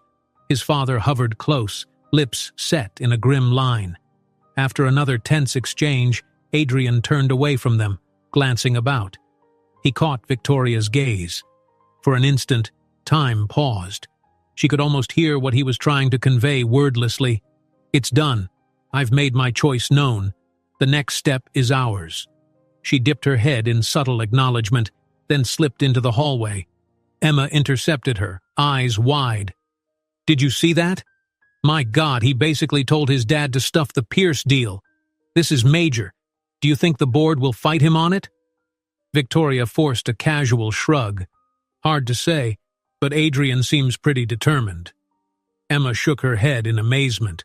"Wow, Sterling & Co. is never going to be the same. That took guts. Let's hope it all pans out." With that, she wandered off, still marveling at the day's bombshell. Victoria breathed out, aware her entire body was tense. In less than 24 hours, she and Adrian would sign the prenuptial, and less than a day after that, they'd exchange vows. Once word got out that Adrian was married, truly married, without the Pierce family's involvement, some of this speculation might cool, or perhaps it would explode. She couldn't predict.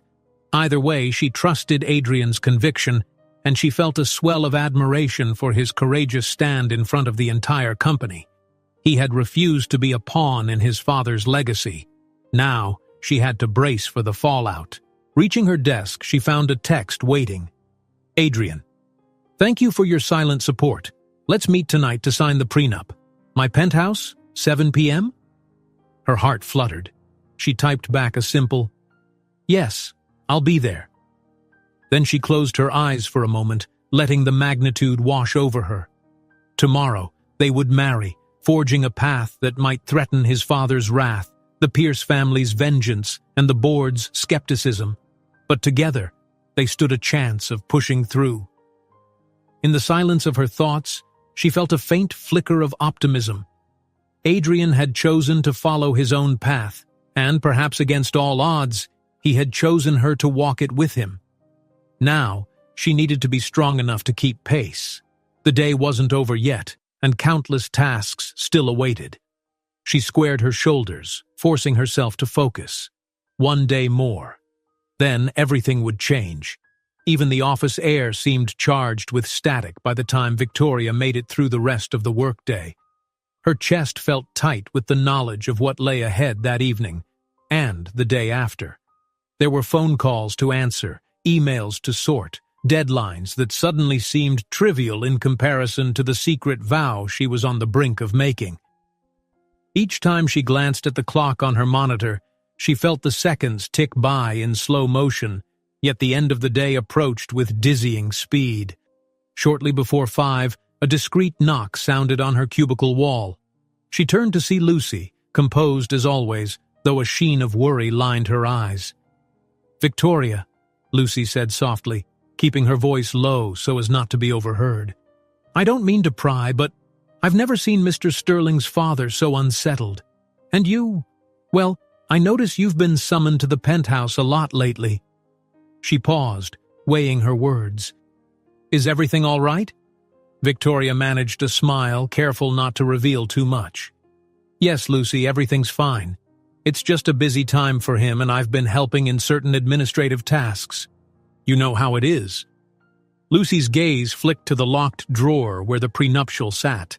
She said nothing, but her eyes seemed to register some understanding that there was more at play than typical work demands. Finally, she offered a supportive nod. "Just be careful. There's a lot of tension in the air." "I will," Victoria promised. After Lucy left, Victoria let out a shaky breath. If Lucy, someone known for her impeccable discretion, was already suspecting something was amiss, it meant rumors could be circling in corners of the company that Victoria couldn't see. The hush might hold for now, but it wouldn't last forever. At 6:30, she shut down her computer and rose from her desk, heart thrumming. The official end of the workday had arrived, and with it her departure to Adrian's penthouse to finalize their prenuptial contract. She slipped the envelope from her drawer into her purse, gave the office a last glance, and headed for the elevator with purposeful strides. No one stopped her on her way out, yet she felt the weight of unseen eyes. Perhaps some employees had noticed how often she and Adrian converged, or perhaps it was her imagination, fueled by anxiety. Either way, once she exited Sterling & Co., the brisk evening air outside felt like a small reprieve. She loosened her tense shoulders, inhaled deeply, then signaled for a taxi. Inside the cab, she stared through the window at the blurred city lights. Her reflection in the glass revealed a woman on the edge of a precipice, nerves fluttering, but also laced with a quiet determination. They would sign the prenup tonight, and tomorrow, in an intimate ceremony, they'd be married. If she tried too hard to think beyond that, her mind buzzed with questions and half-formed dreams. One step at a time, she reminded herself. Arriving at Adrian's building, she paid the fare and stepped onto the gleaming marble floors of the lobby. The familiar hush embraced her, an almost reverent quiet that belied the swirl of events in her life. The concierge recognized her now, greeting her with a polite nod as she crossed to the private elevator. When the doors opened at the penthouse level, Adrian was there, just like the night before. Yet tonight he looked more on edge. His tie was loosened, and his gaze flicked over her with a mix of relief and trepidation. "Hi," he said softly, gesturing for her to come in. "Hi," she answered, slipping out of her coat. "I brought the final agreement." He nodded, ushering her into the living room. The windows showcased a sprawling view of skyscrapers gleaming under the evening sky, a panorama Victoria had never quite grown used to. On the coffee table rested a neat folder of documents and 2 pens placed side by side. "Drink?" Adrian asked, his voice subdued. "Something stronger than tea this time, maybe?" A small smile touched her lips. "Maybe just water for now. I don't want to numb my thoughts right before signing." He disappeared briefly into the kitchen, returning with a glass of water for her and a tumbler of whiskey for himself. Handing her the glass, he sat down, swirling the amber liquid in his own. They exchanged a charged look, and then she lowered herself into the seat across from him. The coffee table, with its spread of official papers, felt like an altar of sorts, soon to bear witness to an unorthodox union. Adrian exhaled slowly. I had a conversation with my father after the meeting. It didn't go well. He insists I'm making the biggest mistake of my life by turning away from the Pierce family. Victoria's chest tightened. Do you think he suspects you have a plan of your own? Adrian's jaw clenched. He suspects something, but I don't think he's put all the pieces together yet. Not that it matters. By tomorrow he'll know exactly how I've undone his arrangement. He paused, sipping his whiskey. I'm sorry. I know this puts a target on you too. The Pierces might lash out if they feel we've humiliated them. She reached across the table, laying a hand on his. We already decided. Better to stand for our own choices than be coerced. I'd rather face the consequences together. Gratitude flickered in his eyes. Then he cleared his throat, picking up the folder of documents. All right, he said gently. Let's do this. Final check? She nodded, and they opened both copies of the prenuptial agreement, placing them side by side. It was the same text she'd read the night before, now updated with her requested revisions. Education clauses for any future children had been softened. Asset divisions had been adjusted to reflect her independence. A mutual confidentiality provision bound them to protect each other's reputations, even if the marriage ended. They read through silently, page after page. The seriousness of each clause felt heavier now. This was the last gateway before the ceremony. At one point, Adrian laid down the papers, hands steepled under his chin. We don't have to do this, you know, he whispered. If you're having second thoughts, I'll figure something else out. She hesitated, hearing the sincerity in his tone. He was giving her an out, even at this 11th hour. But she thought back to how boldly he had faced his father in front of the entire company, how he'd refused to be shackled to a loveless arrangement. Her gaze took in the man who was risking his entire inheritance, and possibly his leadership, for the sake of a life he wanted to choose himself. And in turn, she realized she had grown more certain each day that she wanted to stand at his side. I'm not backing out, she said with quiet conviction. I'm ready to sign. Relief washed over his features. He flipped to the final page, withdrew a pen, and handed it to her. Then let's make it official. With a steady hand, surprising even herself, Victoria took the pen and signed her name on the designated line. The ink glided across the page, sealing her into a contract that was both businesslike and deeply personal. Adrian followed suit, scrawling his signature, then offering a resolute nod as he set the pen aside. For a moment, neither of them spoke, staring at the fresh ink that bound them to each other's futures. It was done. The prenuptial agreement was signed and witnessed by a notary who had quietly arrived at the penthouse earlier and discreetly waited in the kitchen until called. After the necessary formalities, the notary gathered his copy, gave them a polite nod, and left, leaving Victoria and Adrian alone with the newly minted documents. In the ensuing silence, Adrian let out a slow breath. So, tomorrow, we get married. She managed a wobbly smile. Tomorrow, she echoed. Some part of her expected the world outside to shift dramatically, for thunderstorms to rage or the ground to quake in symbolic resonance. But the city's lights blinked on as they always did, and the hush of the penthouse remained calm. Perhaps the real storm was the one inside them, equal parts nerves and relief. Adrian stood, offering her his hand. I ordered dinner. Nothing fancy, but I figured we could share one more meal before tomorrow. Think of it as our last evening before we become husband and wife. Her heart fluttered at the phrase, husband and wife. I'd like that, she said, slipping her hand into his. They walked to the dining area, where a modest spread of Thai takeout waited, a far cry from the usual gourmet fare one might expect in such a luxurious setting. But the normalcy of it felt comforting. They dished out noodles and curry, the fragrant steam curling around them. Conversation flowed in a mellow rhythm, touching on small hopes for the future, quiet jokes about corporate culture, the shared knowledge that their lives were about to undergo a profound shift. When dinner was finished, Victoria helped clear away the cartons. Adrian lingered by the window, gazing out at the luminous skyline. She joined him, leaning her shoulder against his, absorbing the warmth of his presence. "Are we crazy?" she asked softly. "Signing a prenuptial one night, exchanging vows the next?" A rueful smile curved his lips. "Perhaps, but it's a craziness I've never felt more certain about." She rested her head on his shoulder, letting the city sprawl beneath them. In the reflection of the glass, she saw their silhouettes side by side. For better or worse, come tomorrow, they would be bound. And for once, she dared to believe it might be more than an escape plan. Maybe it could be real, a genuine partnership that sprang from adversity and flourished in trust. Adrian turned to her, gently tucking a strand of hair behind her ear. "Tomorrow morning a car will pick you up, bring you to the private estate. The judge is confirmed for noon. 2 witnesses. Lucy, if you're okay with her presence, and one of my close friends from college. We'll keep it small, under the radar."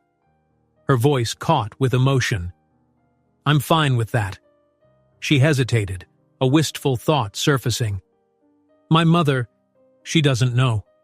Part of me wishes she could be there." A sympathetic look passed over Adrian's face. "We can do something to celebrate with your mother after the dust settles, I promise. I'm sorry circumstances forced it to be this way." She nodded, blinking back tears. "Thank you."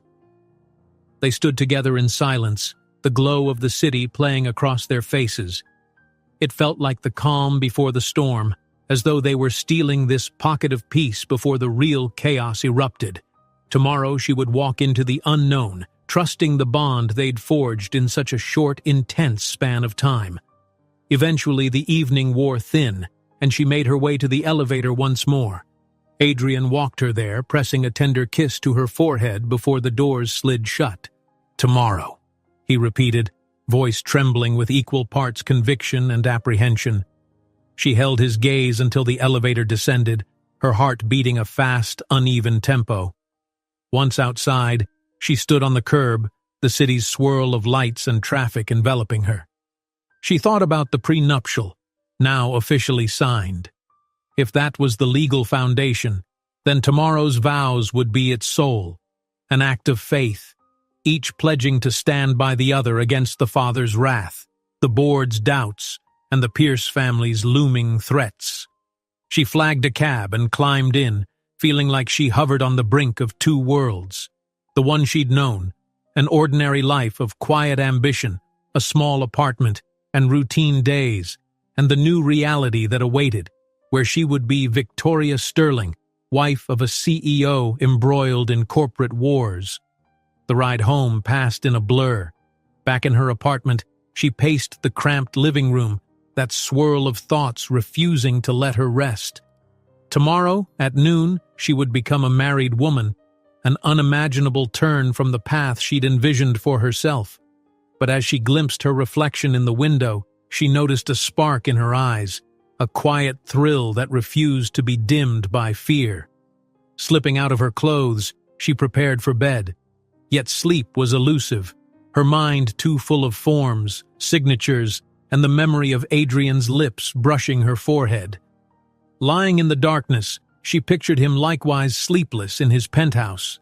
Would he be gazing out at the same stars, wondering what the next dawn would bring? Eventually, exhaustion claimed her in the early hours, and in the hush before her alarm could ring, she dreamt of standing at the edge of a sweeping balcony, Adrian beside her, the sky ablaze with possibilities, and far below them, a city that only just began to realize what their union might mean. By the time morning arrived, she would have only a handful of hours to dress and prepare before stepping into a future that might upend her world forever. Yet in her heart, she felt a trembling certainty that this was the right leap to make, no matter how fragile or daring it seemed. Tomorrow, everything would change, and she was finally ready. A dull, pewter sky greeted Victoria when she stirred awake on the morning of her wedding day. She lay motionless under the thin blanket, her heart a steady drumbeat against the hush of her tiny apartment. Outside, the early hush of the city rumbled in the distance, garbage trucks making their rounds, a few cars on the street, people heading to work. But for her, this wasn't an ordinary day in any sense. By noon, she would be Victoria Sterling. Rolling over, she glanced at her phone. 6:15 a.m. A notification blinked with a text message from Adrian. "Good morning. Driver will pick you up at 9:30. I'm at the estate already, settling details. See you soon." She exhaled, a tremor coursing through her. Today. They'd kept it quiet and small. Just Lucy, one of Adrian's longtime friends, and the judge who'd officiate. No elaborate decoration, no throngs of guests, no big announcements, only the skeleton of a ceremony that would carry irreversible consequences. Slipping out of bed, she rifled through her closet. She'd chosen a simple dress, cream-colored, knee-length, with a discreet lace overlay around the bodice. It wasn't a grand ball gown or a piece of couture, but it felt right, graceful, understated, and hers. With trembling hands, she laid it on her bed, wondering if it was silly to be anxious about her appearance when the entire day was a swirl of far bigger concerns. Her mother still didn't know. That fact gnawed at Victoria, but a quick phone call now would set off a frenzy that might lead to a scene at the ceremony or possibly well-intentioned chaos that could hamper everything. She resolved to explain everything as soon as it was done, though a pang of guilt gripped her, imagining her mother's shock. She forced herself into a hot shower, letting the steam and water calm her racing mind. As she dressed, her fingers kept fumbling with the zipper. The lace snagged at one point and she had to pause, biting her lip to stave off tears. It wasn't just about a stuck zipper. It was the enormity of forging a life with Adrian under such urgent, high-stakes circumstances. Finally, the zipper yielded. She slipped on low-heeled shoes, comfortable enough to steady her through the day's nerves, then did her hair in a simple chignon. A touch of makeup followed. Light foundation, a soft rose lipstick, mascara to bring out her eyes. Gazing in the mirror, she glimpsed a woman who looked poised and surprisingly serene, though the quick flutter of her pulse belied that composure. At 9:20, a text pinged from Lucy. "I'm so honored to witness. Wishing you calm. The driver is on his way." Victoria's lips curved in a faint smile. Lucy was well aware that something big was happening. Maybe she didn't know every detail, but enough to show unwavering support. It felt good not to be alone with her secret. She grabbed a small clutch for her phone, ID, and a few essentials. Nothing more. Today wasn't about elaborate possessions. Downstairs, the doorman looked startled to see her so dressed up on a Saturday morning.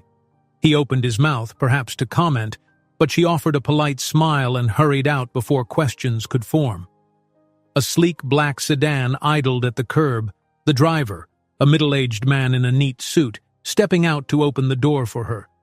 She settled into the plush back seat, her heart pounding. The driver nodded respectfully and pulled into the flow of traffic. The city receded around them as they headed away from the tall buildings and into an upscale neighborhood on the edge of town. Gradually, the streets turned quieter, lined with old trees and gated properties. By 10 o'clock, they reached a high, wrought-iron fence. The driver input a code, and the gates swung open onto a long driveway bordered by manicured hedges. An imposing estate came into view, a stately home of cream-colored stone with wide windows and an elegant fountain at the center of a circular drive. Victoria's stomach churned.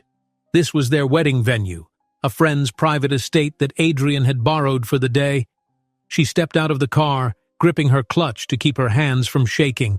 A light breeze lifted the edges of her hair, bringing the faint scent of roses from a nearby garden. Ahead, the door to the mansion opened, revealing Lucy in a tailored navy suit and discreet heels. Her expression lit up with kindness as Victoria approached. "Wow, you look beautiful," Lucy breathed, stepping in for a quick hug. "Nervous?" Victoria nodded, swallowing a lump in her throat. "Terrified," she admitted softly, but also sure. "Then let's get you inside. Adrian's finishing the last details with the judge." Lucy guided her across the threshold into a grand foyer with marble floors and a sweeping staircase. Natural light streamed in through tall windows.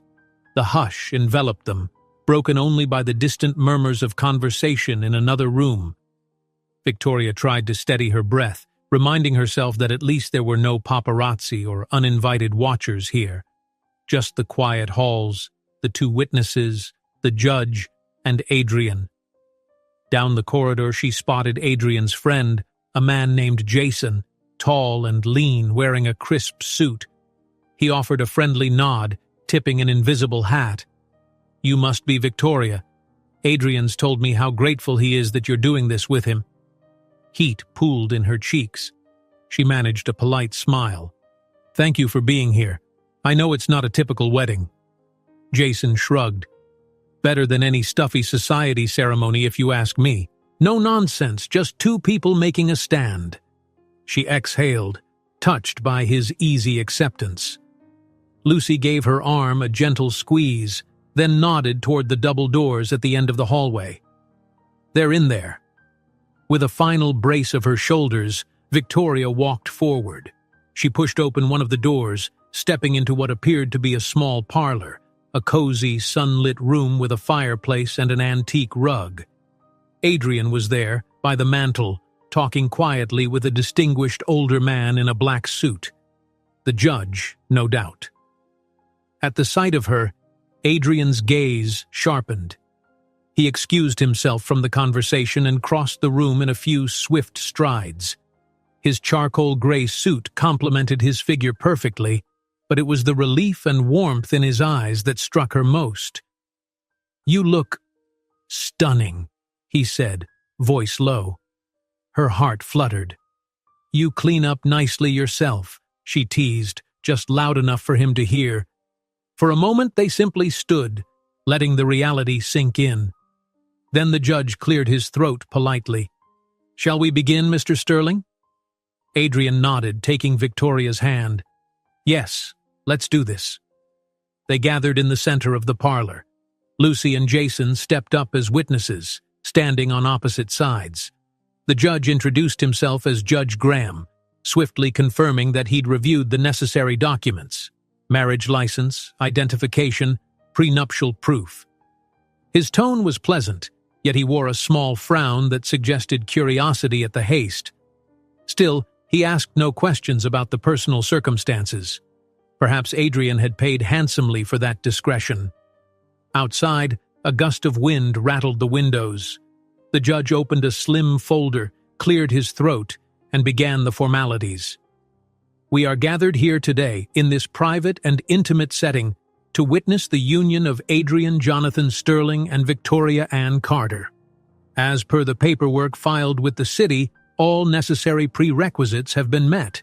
Now, if both parties are ready, we can proceed with the exchange of vows." Victoria's heart clutched. "Ready?" She shot Adrian a sideways glance, seeing the same intensity mirrored in his gaze. He squeezed her hand, a silent affirmation that they would not back down. Judge Graham turned to Adrian first. "Adrian, do you have words you wish to speak?" Adrian paused, throat working. He'd told Victoria he wasn't sure if they'd do personal vows or just keep it minimal, but now he cleared his throat, expression quiet and resolute. "Victoria, I never expected to find someone who would stand with me against the legacy I've been bound to since birth. You showed me that I'm more than a last name or a position. By marrying you, I'm choosing a life where I'm free to love and protect who I want, who I choose. I promise to be honest with you, to respect your independence and your dreams, and to stand by you through every challenge that comes our way. And there will be challenges, but I believe we can face them together." Her eyes stung with tears she couldn't entirely hold back. The vulnerability in his words wrapped around her heart. She pressed her lips together, inhaling sharply to regain composure. Judge Graham nodded, then turned to Victoria. "And you, Victoria? Would you like to share your pledge?" A tremor ran through her, but she lifted her chin. "Adrian," she began, voice shaky but genuine, We both know this union didn't start in the usual way. We came together because of outside forces trying to dictate our lives. But in the chaos, I found a partner who listens, who cares, who wants to break free of constraints just as I do. I promise to face the future with you, to support you in leading this company with integrity, and to protect what we build, together, against any who'd tear it down. I don't know where this road leads, but I trust we'll walk it side by side. Lucy sniffled, dabbing her eyes discreetly with a tissue. Jason crossed his arms, nodding in approval. The judge offered a mild smile. Well said. Now, if you have rings... Victoria tensed slightly. They hadn't spoken much about rings given the rush, but Adrian quietly withdrew a small velvet box from his pocket. Inside lay 2 simple platinum bands. Her breath caught. She realized he'd arranged for them in secret. Taking hers, Adrian slid it onto her finger. The metal felt cool, but the moment was warm with promise. She did the same for him, her fingers trembling with the significance of it all.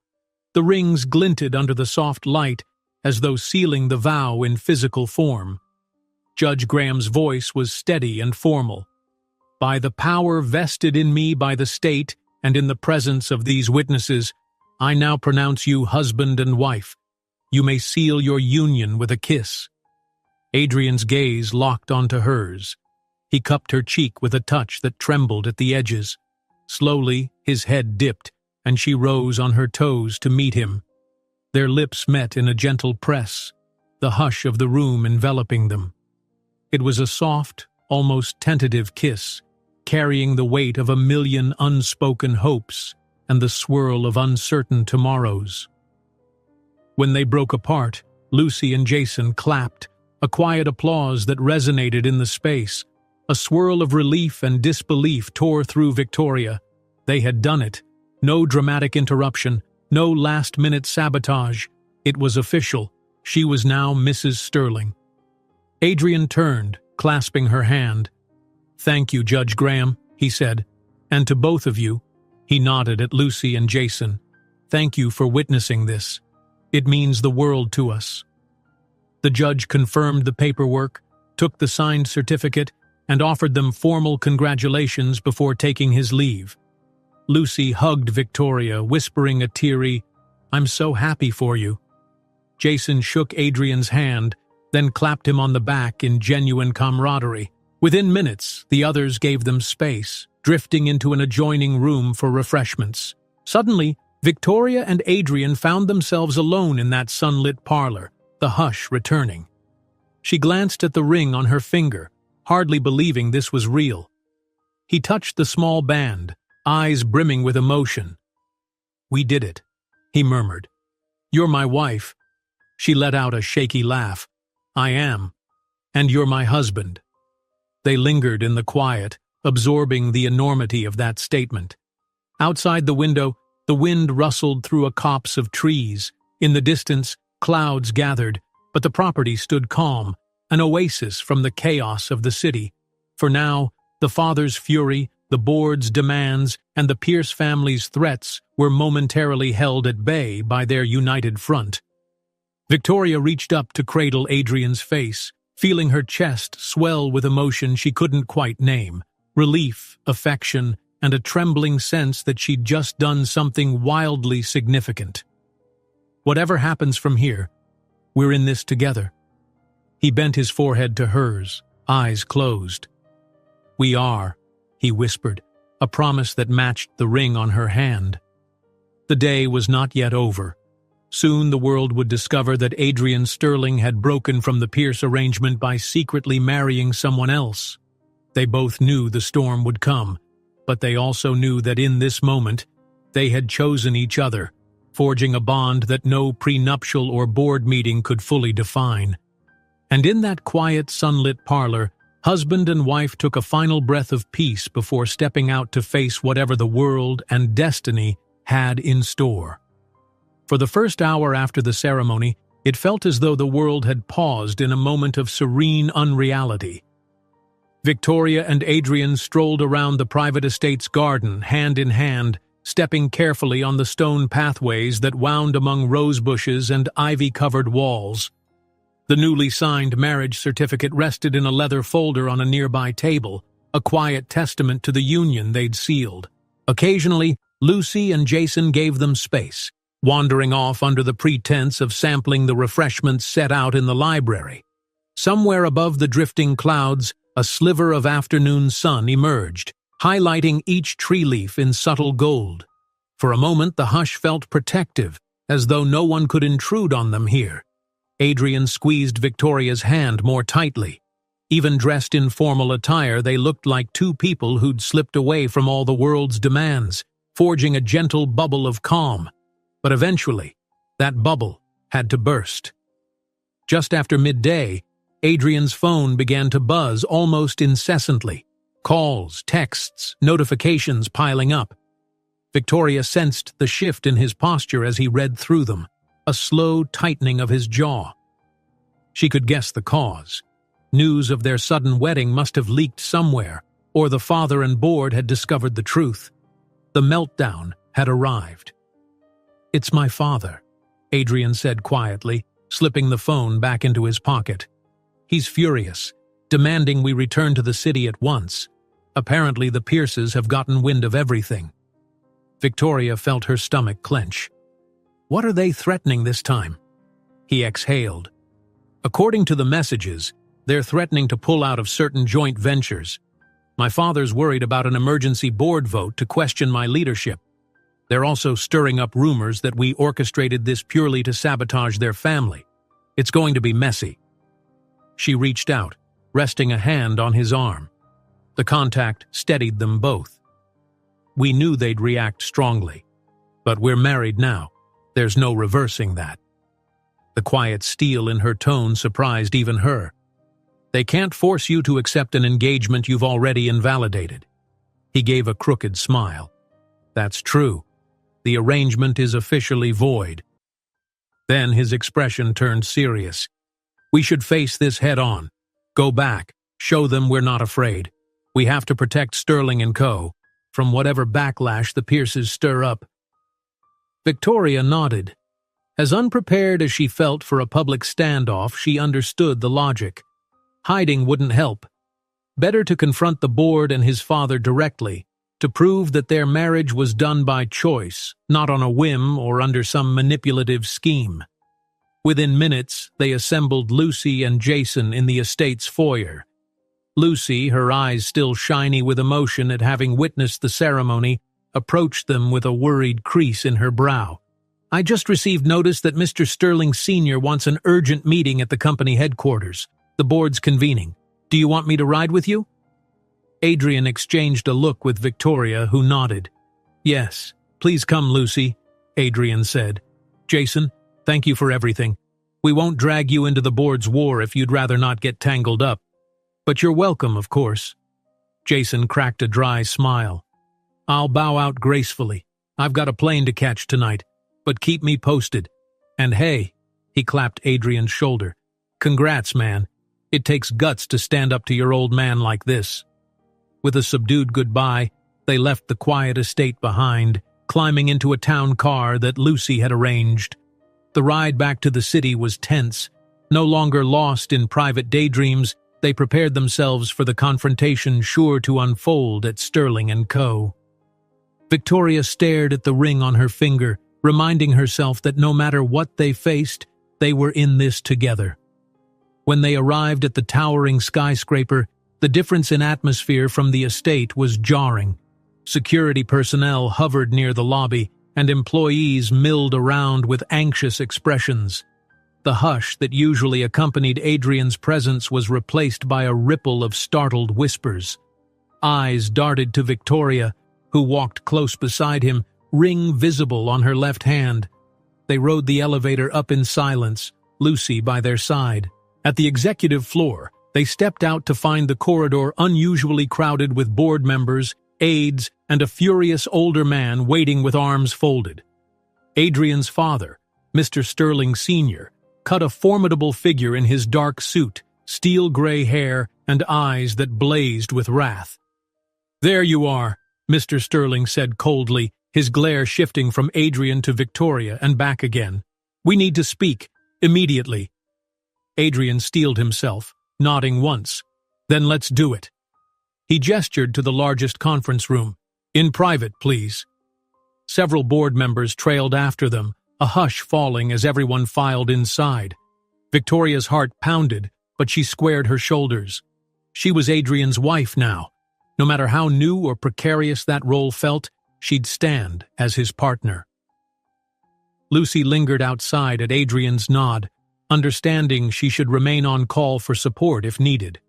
Inside the conference room, Mr. Sterling slammed the door, fixing his son with an incredulous stare. "How dare you? You married this employee in secret? Have you any idea what you've done to this company's future? The Pierces are outraged, pulling out of deals as we speak. Investors are spooked." Adrian's hands curled into fists at his sides, but his voice remained calm. "I married Victoria because I refused to be coerced into a union with the Pierces. You knew I never wanted that arrangement in the first place. If the Pierces threaten sabotage, that's on them. They have no right to treat me like a bargaining chip." One of the senior board members, a stern woman named Ms. Kempler, spoke up. "Adrian, if I may, we all respect your desire for personal freedom, but the company stands to lose millions. If this fiasco continues, we risk a drop in share value and potential lawsuits. We must find damage control measures immediately." Adrian inclined his head. "I understand the concerns. We'll issue a statement clarifying that Sterling & Co. is financially stable with or without the Pierce Alliance. We'll emphasize our other partnerships and expansions, and we'll hold a press conference if needed." Mr. Sterling snorted. "A statement won't fix the relationships you've destroyed. You've humiliated the Pierces publicly by eloping with some staffer." A wave of indignation flared in Victoria's chest at the dismissive term. She forced herself to speak steadily. "I'm not some staffer. I'm Adrian's wife, and I have faith that the company can pivot without relying on an outdated marriage contract." Her father-in-law's eyes narrowed. "You have no right to speak about the company's future. You're an outsider. This is a matter for the board." Adrian stepped forward, placing a protective hand on Victoria's shoulder. "She's part of my life now. Her perspective matters. If you can't accept that, perhaps you've forgotten how leadership evolves." An icy silence gripped the room. Several board members exchanged uneasy glances, caught between the old guard and the new. Finally, Ms. Kempler cleared her throat. "We won't solve this by arguing. Let's talk about immediate steps to stabilize investor confidence. Adrian, do you have a plan ready?" Adrian took a breath, reining in his anger. "Yes. My CFO and I prepared contingency projects. Our expansions in Asia remain untouched by Pierce influence. We'll refocus resources on those areas and finalize negotiations with a European firm that's expressed interest. I can show you the data." He nodded to Victoria, who handed him a portfolio of documents. He spread them on the table, explaining how they could offset any short-term losses from the Pierce deals. As he spoke, the board members leaned in, scanning figures, nodding occasionally. Victoria quietly observed. This was a man who thrived on strategy, using logic and vision to battle the chaos around him. His father, still fuming, seemed more reluctant, but he listened, arms crossed. Finally, Ms. Kempler exhaled. "If the numbers hold up, this might buy us some breathing room. Mr. Sterling Sr., perhaps we should weigh these proposals carefully before deciding on any leadership vote." Mr. Sterling grunted, not quite conceding but forced to acknowledge that Adrian's plan had merit. "Fine, we'll review. But the press is calling for a statement about your surprise marriage. How do we spin that?" Adrian glanced at Victoria, who offered him a slight nod. They'd discussed this possibility already. "We'll release a short statement confirming we married by personal choice, unrelated to corporate alliances. I won't hide my wife away in shame. If reporters pry, we'll keep details minimal but honest. Meanwhile, we focus on our business partnerships, not forced personal drama." A charged moment passed, the older man still bristling. but the rest of the board appeared to see some sense in Adrian's approach. At last, Ms. Kempler tapped a pen against the table. "All right, we'll proceed with these steps. Let's convene again tomorrow to gauge investor reaction." With that, the tension broke. Board members began filing out. Mr. Sterling Sr. lingered behind, glaring at Adrian. "I won't forget this. You may have the board's patience for now, but if your marriage undermines my life's work—" He trailed off, rage simmering. Then, turning on his heel, he strode out, leaving the door swinging on its hinges. Victoria let out a breath she hadn't realized she was holding. Adrian reached for her hand, guiding her out into the hallway where Lucy stood waiting with anxious eyes. "Everything okay?" Lucy whispered. "We'll see," Adrian replied, running a hand over his hair. "They're not overthrowing me just yet, but we need to watch our steps carefully." Lucy offered a reassuring pat on Victoria's shoulder. "You did well, both of you. Some employees are already quite supportive, you know. They think it's brave." Victoria felt the ghost of a smile. "That's comforting to hear." Adrian guided her away from the prying stares of staff. They found a quieter corner near the windows, gazing down at the bustling city below. The sky was still gray, but the clouds had begun to shift, allowing thin rays of sunlight to break through. A symbol, perhaps, that not all was gloom. He turned to her, voice low.